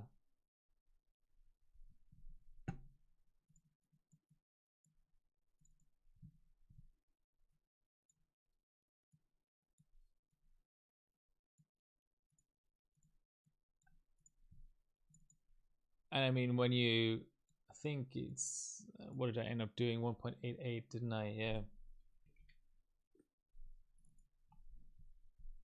So I got a 1.88 pass. I think in other areas the distinction is even more clear cut. I mean, I think a lot of when Hollywood switched from film to digital for its cameras, that was, I mean, especially now when I watch TV shows, some of them look so bad. I mean, it's down to the special effects as well. But again, that's again one of those areas, you know. For me, the absolute height of special effects in movies was 2003, Lord of the Rings, Return of the King. Nothing has been as good as that since then. And what have we been doing the last 20 years? I mean, clearly there's a money aspect to it where studios like to do more special effects because it's cheaper than the practical version of it. But purely, if you take movies, cinema as an art form, they have, in terms of just the visuals, have declined since 2003. And that's terrible. I mean, I would expect at least to stay the same or maybe even get a bit better, but it turns out no, they've actually declined. You know, those miniatures and matte paintings they use in Lord of the Rings, amazing, freaking amazing, and nothing comes close anymore. And it's also shot on film, and that gives it a whole other quality, you know. It's just that grain and just contrast, the deep blacks. Anyway, I like photography, so um, I probably pay a little bit too much attention to that. I mean, obviously the sort of the other side of that argument would be it's now easier to be a student filmmaker because it's digital. So now you can rent a camera and you can bring your own SD cards and you can make a movie. In previous years, you had to pay film, you had to pay for processing of that film. So I understand that part, but I don't know how you guys feel about it. I'd like to hear your opinions, but I always like to look at the absolute pinnacle of a certain skill or a certain industry and pretty much judge everything by that. So, in my opinion, the pinnacle of filmmaking has dropped, even though there has been technical advancements. And the absolute pinnacle of glossy magazines, or like, again, I don't necessarily mean a physical magazine, just a pinnacle of an engrossing monthly reading product of any type has dropped.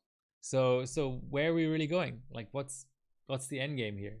Do we just want to make everything cheaper and more content?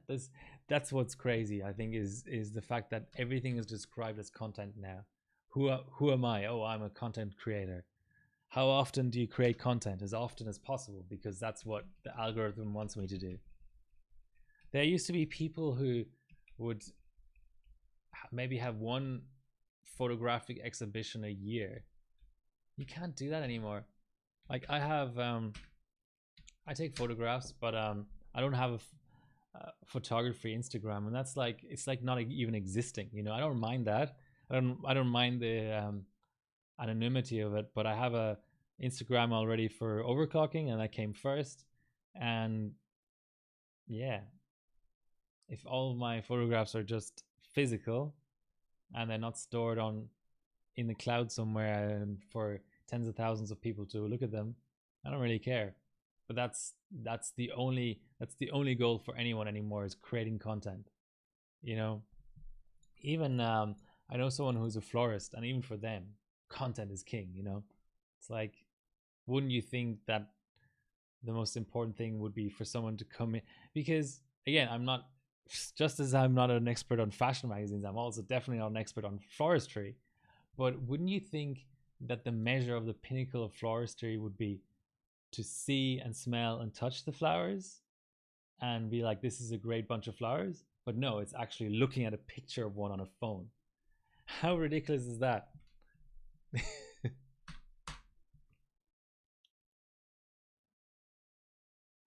Okay, I'm not getting passed on 2666, which is interesting.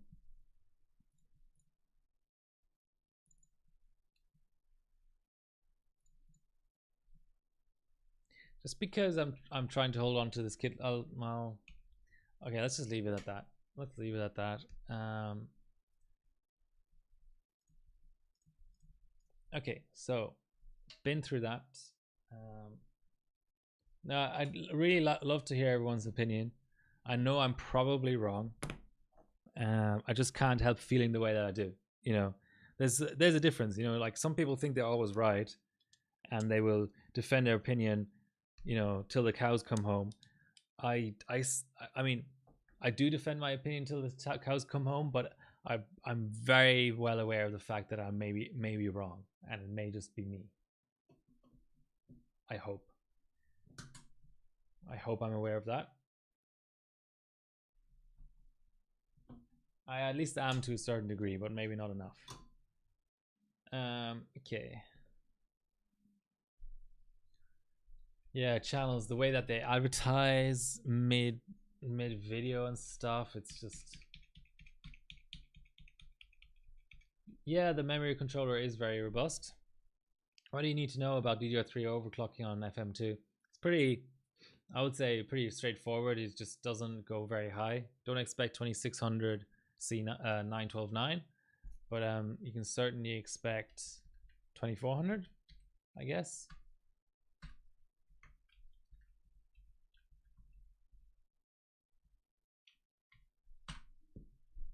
But it's not just the problem with I have with how there's an expectation of too much content, just the fact that it's all being called content. You know, you can no longer be a poet or a filmmaker or a singer or a florist or a magazine editor. You're just a content creator, and you're tweeting and Instagramming fucking out your ass because you do so much of it, and posting on social media sites and all this bloody bullshit.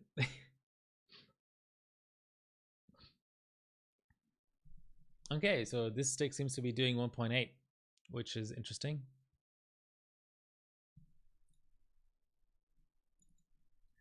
Windows, why do you rearrange my things here? Okay, so maybe I should hang on to some of these Trident sticks. I mean, I have 11 of them.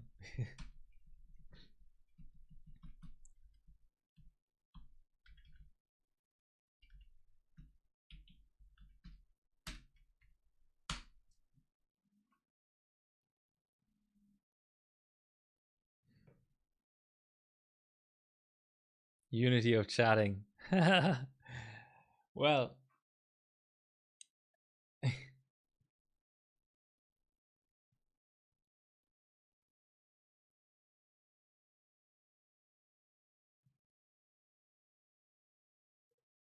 well, I think that's wrong. I think, just to make a broader philosophical point here, hopefully that's not casting too wide of a net, but I think that society has just gone off the beaten track a little bit by wanting to be online all the time, checking their phones all the time, refreshing a website, refreshing their Instagram feed all the time.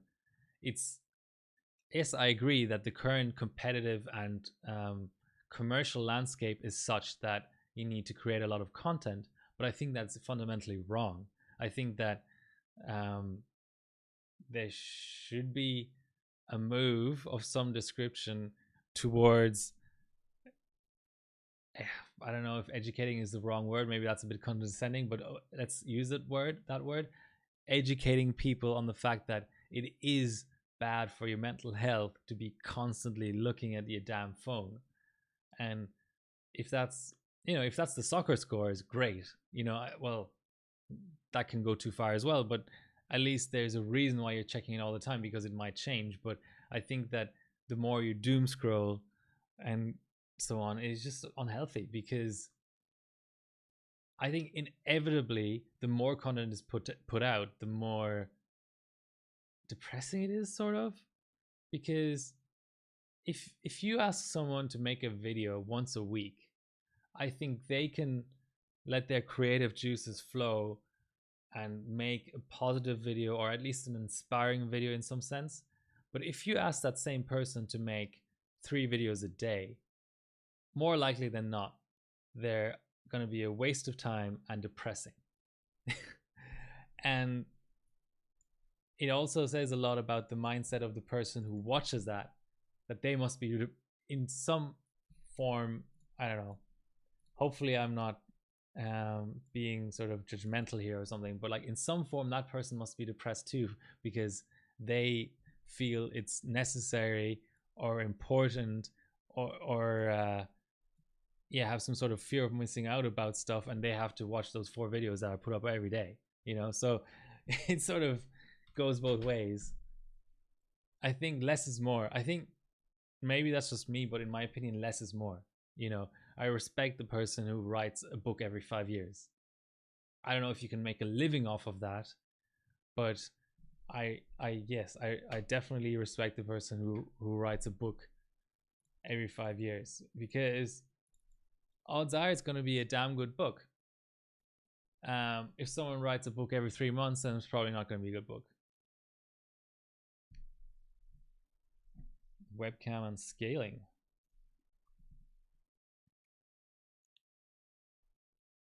Ah, okay. I actually didn't know that. Thank you. Scale filtering. Oh, it's disabled. Well, that's not very good, is it? That is actually a very helpful hint, and I just enabled it. I'll have to go through my setup offline and go through everywhere, but yeah. Thanks, Palzin. That is actually a very helpful hint. Okay, where do we go from here? So that's 2600. What's the stick? It's stick 10, so that was at 1.83.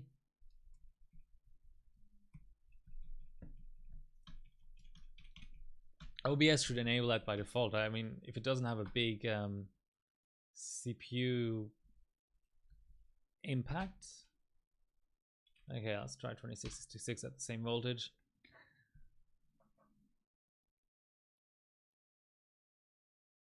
I mean, just so for current affairs, for example,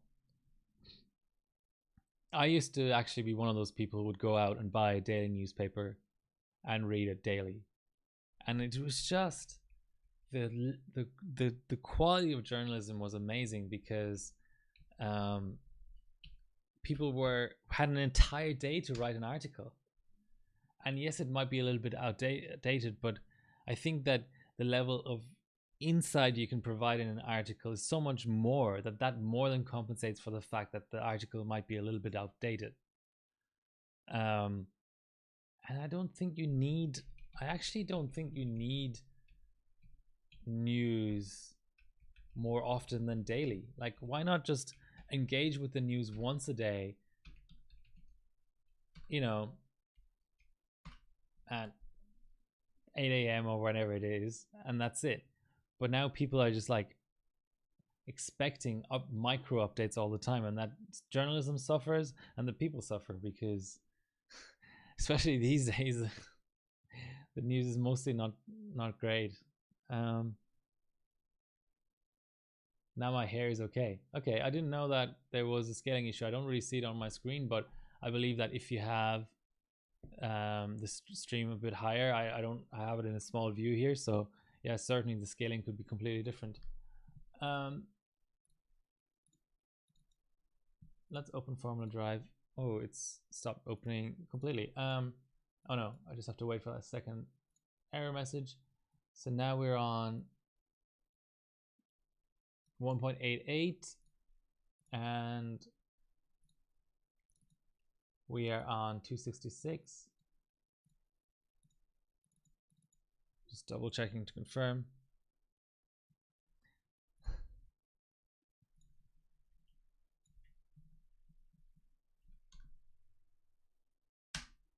All right, let's try 1.9. Facebook news. The dumps. It's not even news.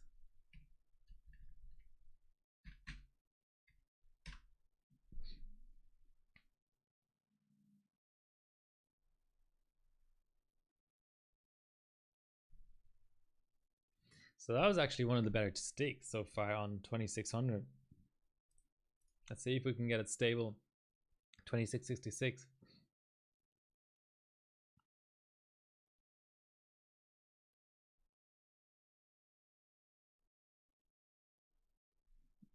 System, let's do it. Boot up, please. I'm part of generation now. I need instant gratification. All right.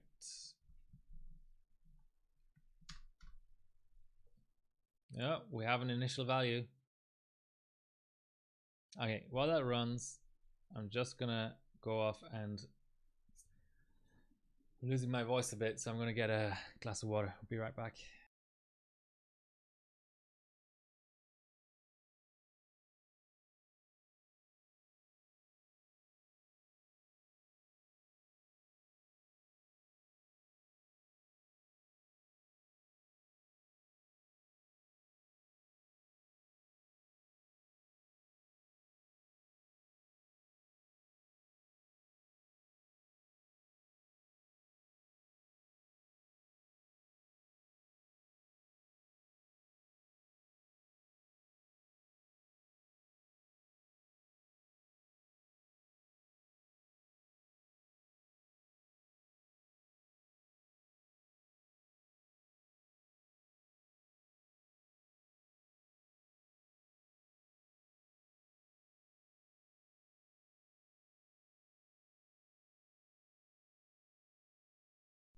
Wow, that's a slow ass run of 8M. I was able to pour a glass of water and walk up and down the stairs once in that time. As I spill the water all over me. All right, voice is back.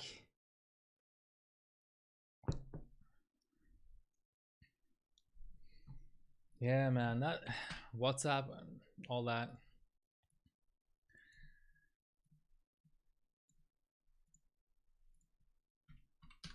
No, I silently re-enabled the second core. That's not a good sign.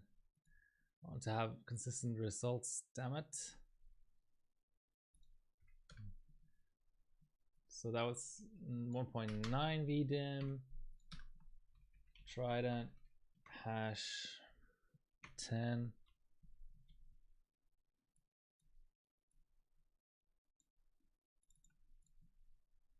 Okay, strong result.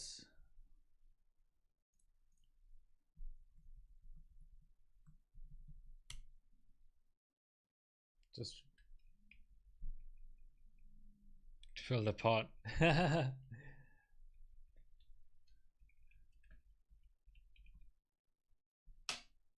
1.9 is definitely, that's solid.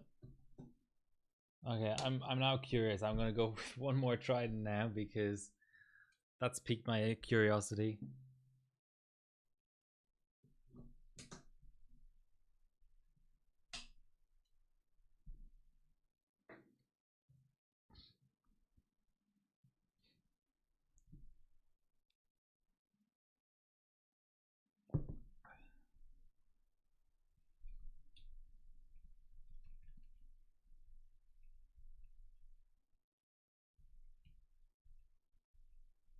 By the way, fake news always existed. It just didn't spread as much as it spreads now, did it?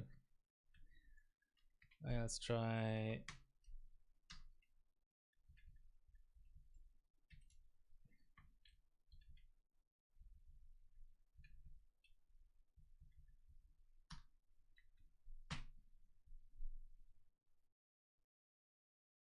Like colors and angle. It's very yellow.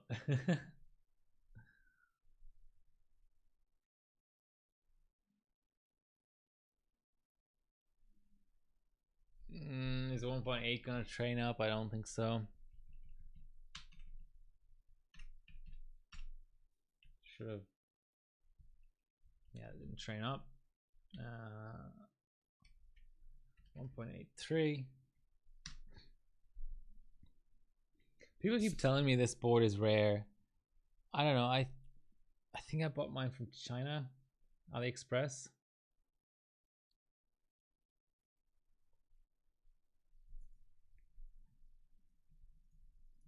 Yeah, I think I'll aim to keep a dual kit of these tridents, and then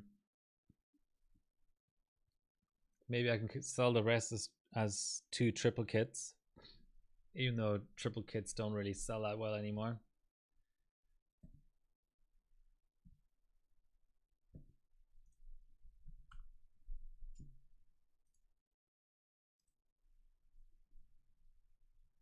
All right.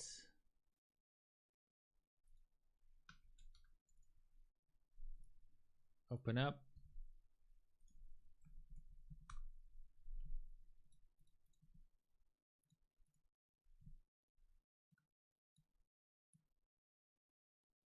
Yeah, so we've got 1.83 as expected, and let's do an 8M run. Man, I want, what I really want, it's none for sale. What about in the US? I'm starting to get sort of itchy fingers for a GH5S, but they're still a little bit too expensive.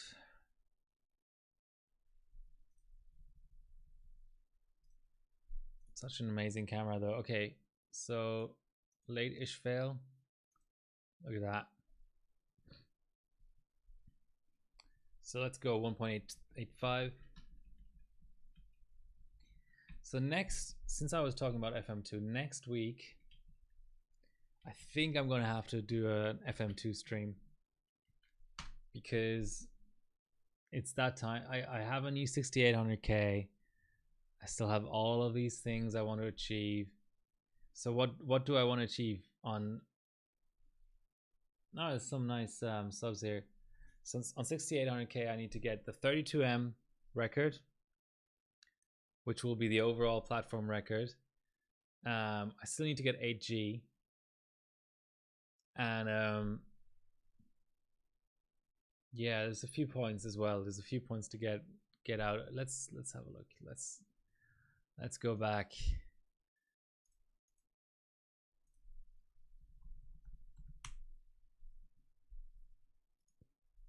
That's right. So there are 3 different architectures you can get.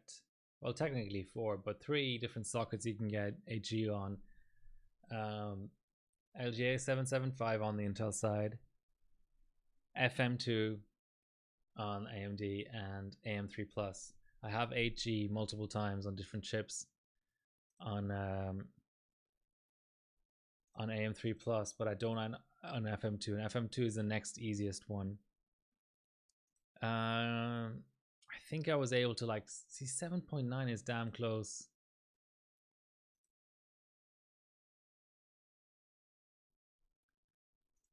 Yeah, I have a new chip. I need to try it. I really need to try it. Maybe next week will be the 6800K binning session or whatever.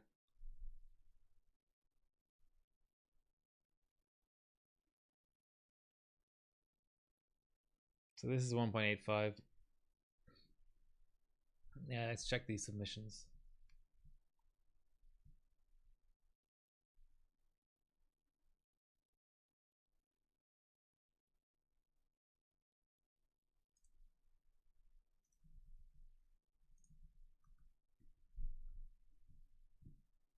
Yeah, 4.3 on air is good.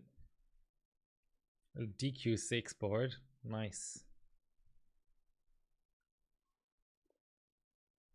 Is that Windows 98? That almost looks like Windows 98. Yeah, let's go to the 1Ms.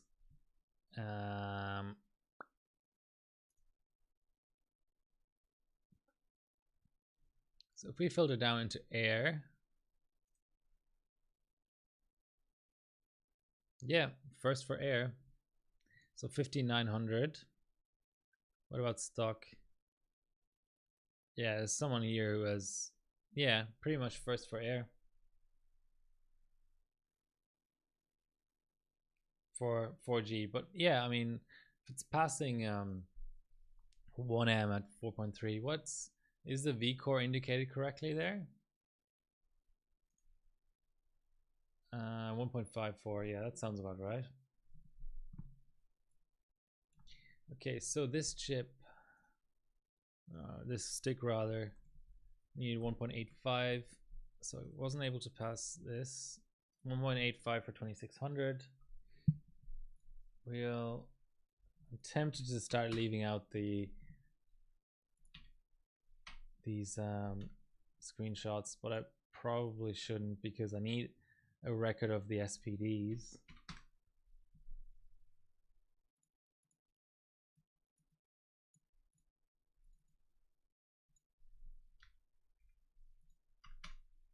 So this is 9, stick 9. I just reboot it.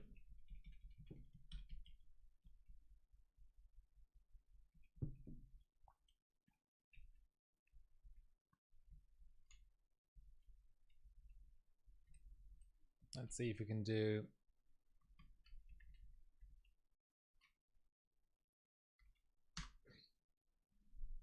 266.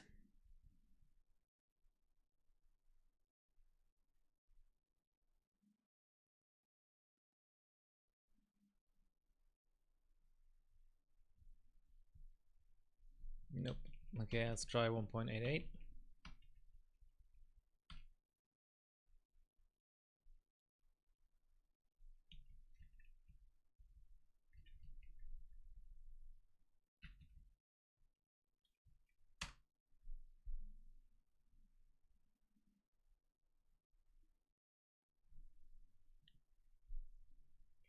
It's struggling, but I think it might post.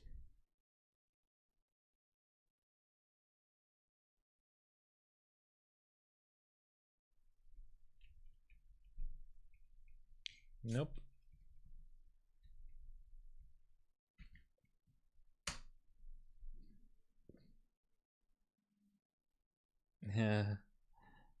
What do you want to talk about with Phenom 2?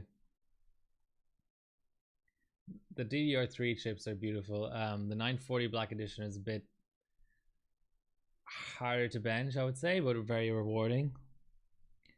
But yeah, 955 Black Edition, 965 Black Edition, great chips. And then there's the 6 cores, Thuban, 1090T, 1100T, also quite nice.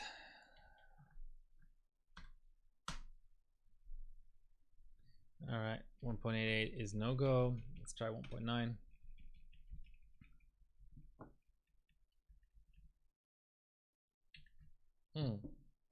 That was already 1.9.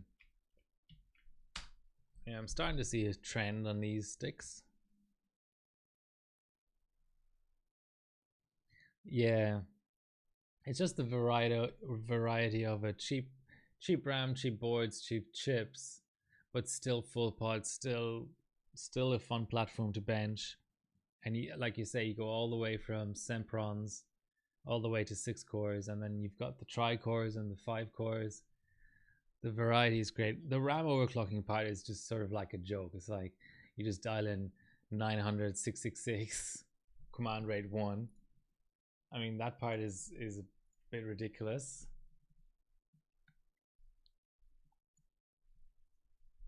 All right, no pass.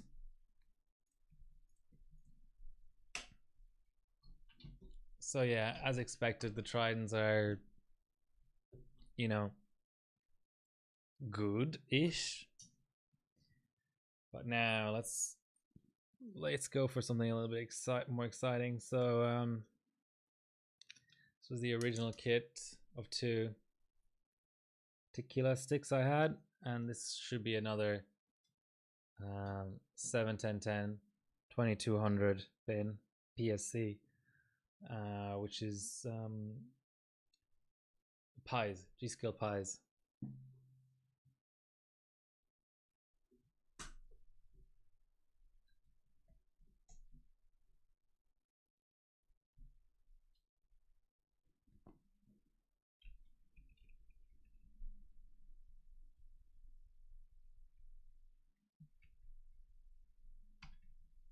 Yeah, hyper transport, which I always mix up with hyper threading because they're both called HT.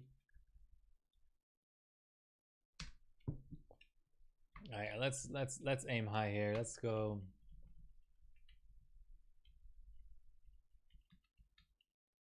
1.7.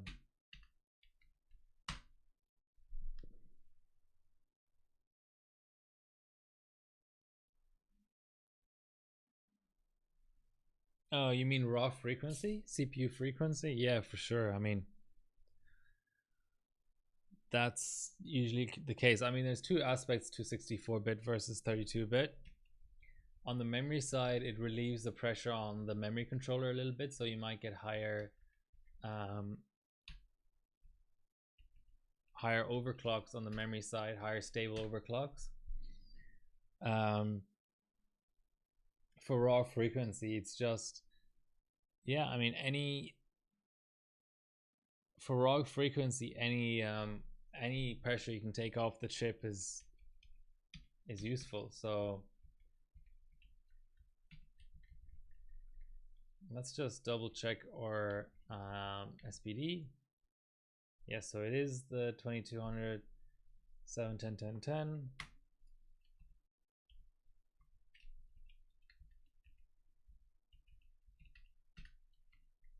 Every chip will go a little bit higher, like 50 megahertz higher on 32-bit. Even when it comes down to it, I mean, even like Intel current gen, AMD current gen. Is it gonna train? No, surprisingly not.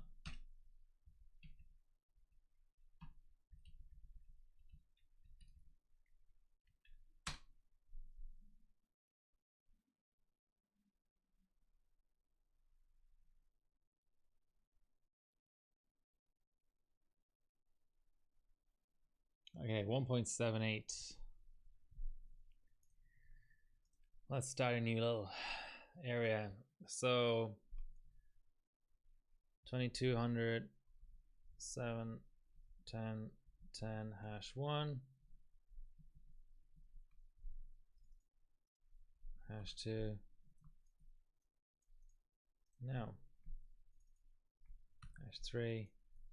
So is it gonna pass 1.78 volts?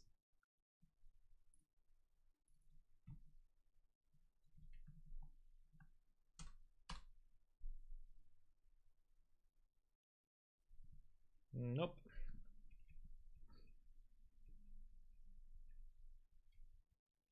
What motherboard is it?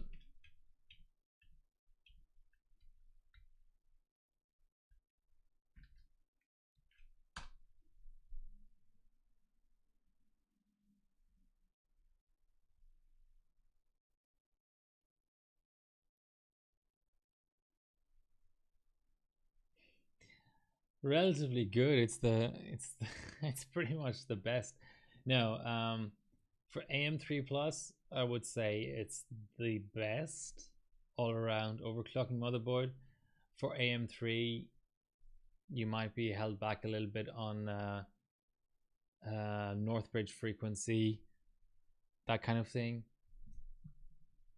but still very solid.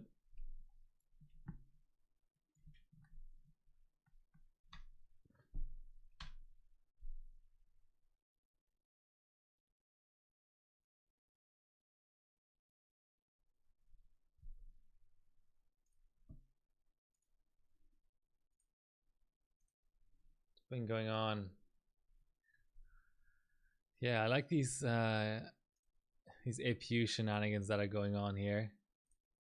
GPU Pi. It's a lot of RADs for an LN2 cooled system. Minus 130.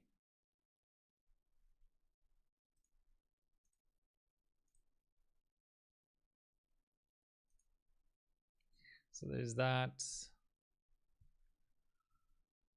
Yeah. It's been a quiet time. Everyone knows that there's no chips coming out, no new ones.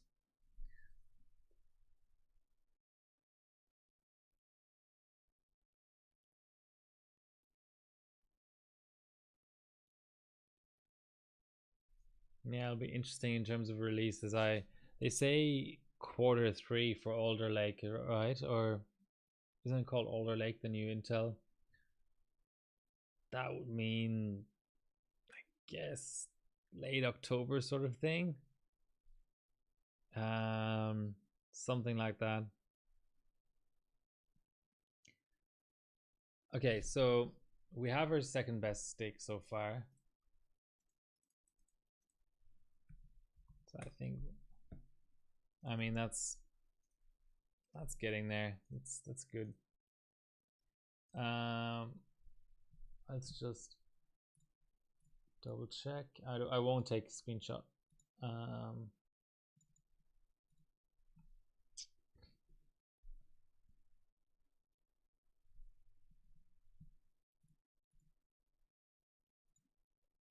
I have an OG Crosshair 5. I don't use it much since I got my Z.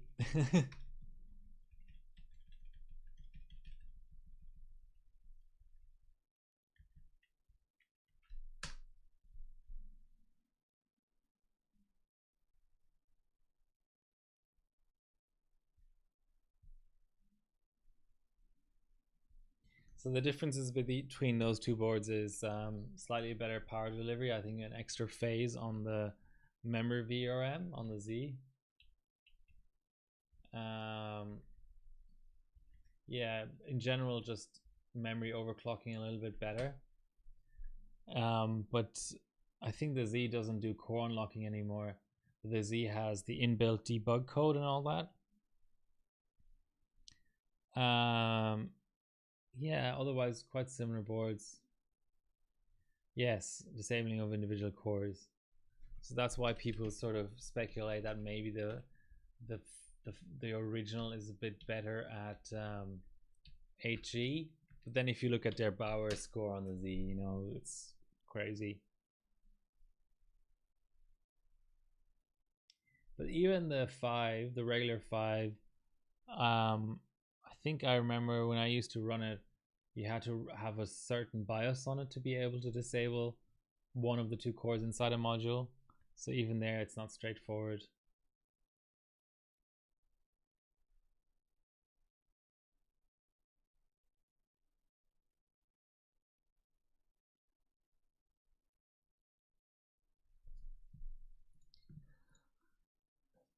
I think this is 1.85 now, right? I had to up it quite a bit.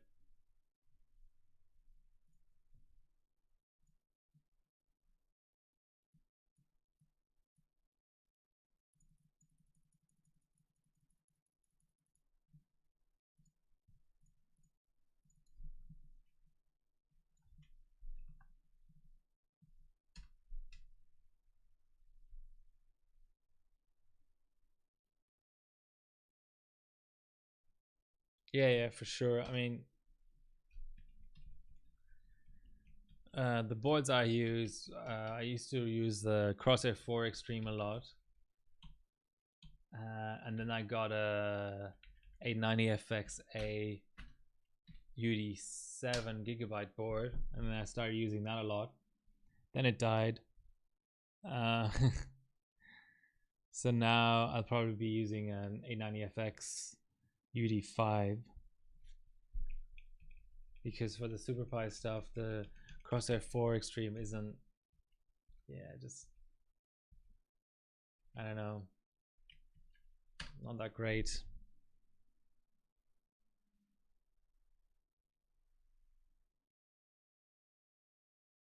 So now I trained. I just retried and it trained. It's interesting. Interesting that there was a boot failure in the first place when I was able to boot up fine at 1.85, but then I went to 1.88 and it had a boot failure randomly.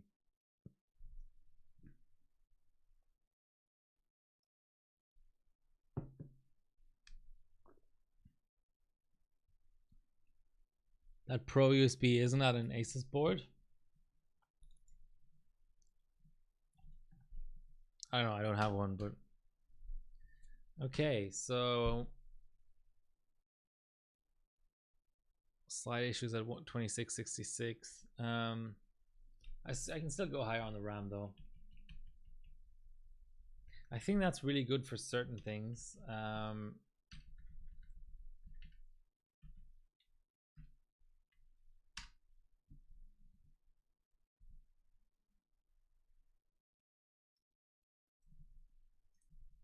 trying to remember what it was. Is it really good at BCLK overclocking or something? There was something along those lines.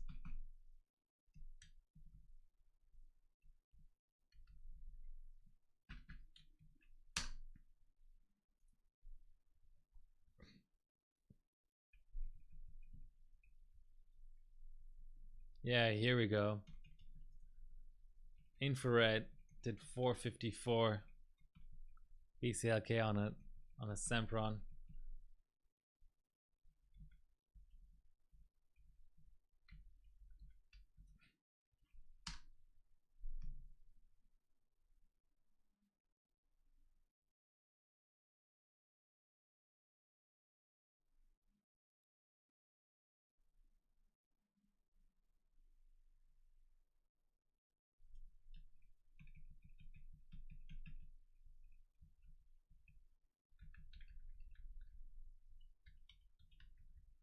Made back down to 1.88. So these sticks might be a little fidgety.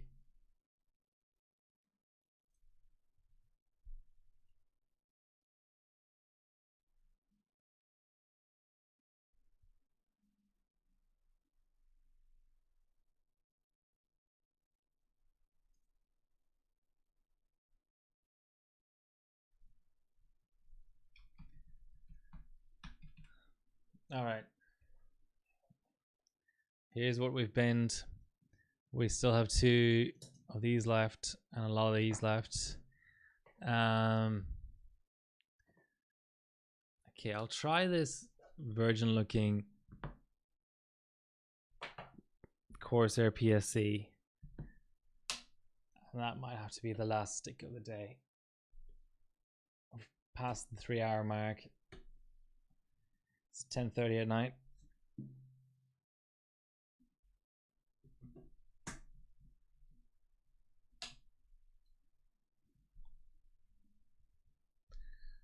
Let's put it up here.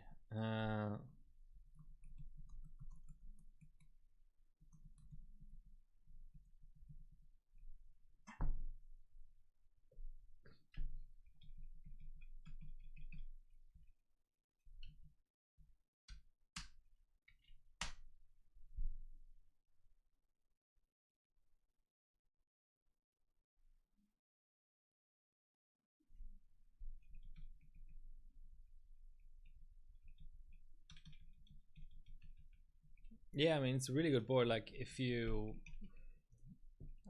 let's pull up a comparison here.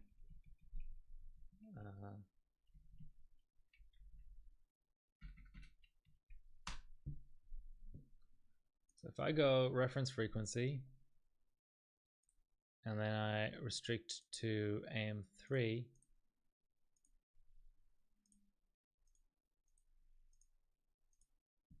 so you've got obviously got, well, we need to, I don't know how we can limit it by, so these are all basically, these are all DDR2 boards.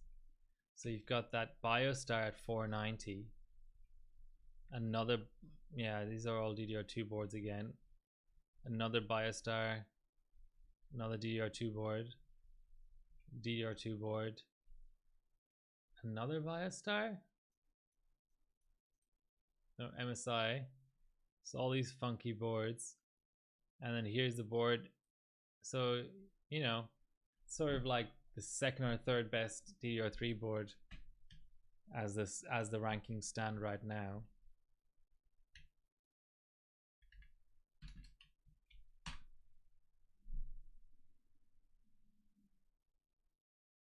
All right, this stick is looking rough.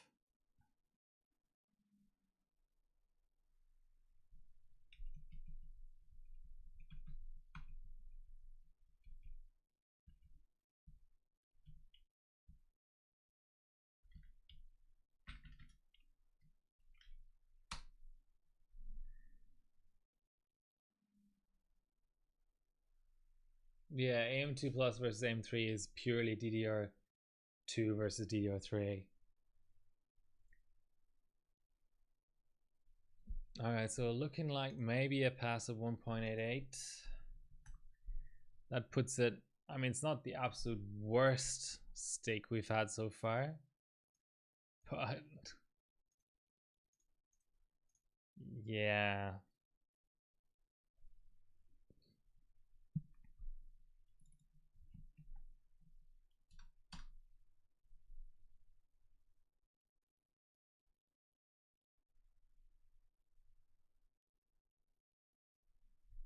Okay.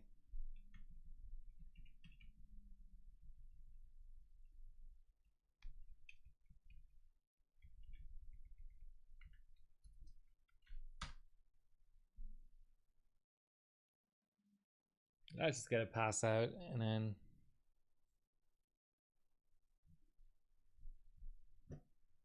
we'll see.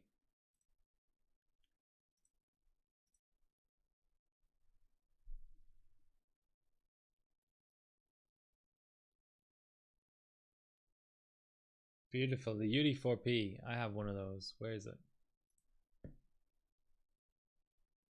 Yep. I have two of them actually.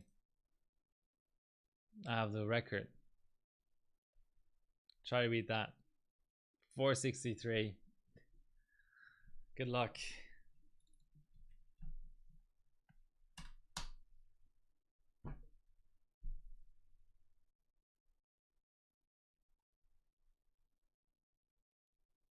I think both my boards might be dead. Yeah, sure.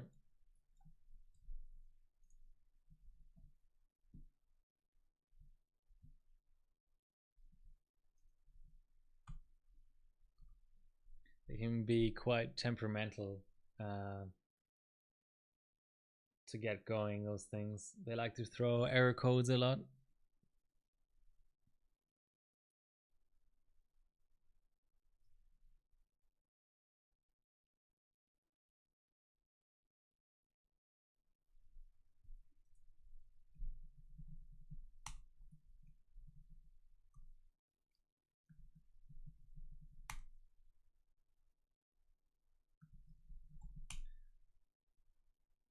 All right. A little bit of shameless self promotion. Those are my socials. I mostly use the Instagram, to be honest, and then I'm always hanging out on the Discord server if anyone has any overclocking related questions. I think this is gonna pass, and I said this would be my last stick. So still some work to do for sure. Kind of, yeah, maybe a third of the way through, especially those mystery sticks. Well, I'll have to here we go. Here's the pass. Yes, 1.9 VCore VDIM. That's a 3-hour stream, so time for me to shut it down. Thanks for watching. I'll be back same time next week, and yeah, it'll be an FM2 stream. Probably, I don't know what bench I'm going to go with. Maybe Cinebench binning or something, but I really want to get FM2 going. Thanks for watching. Bye.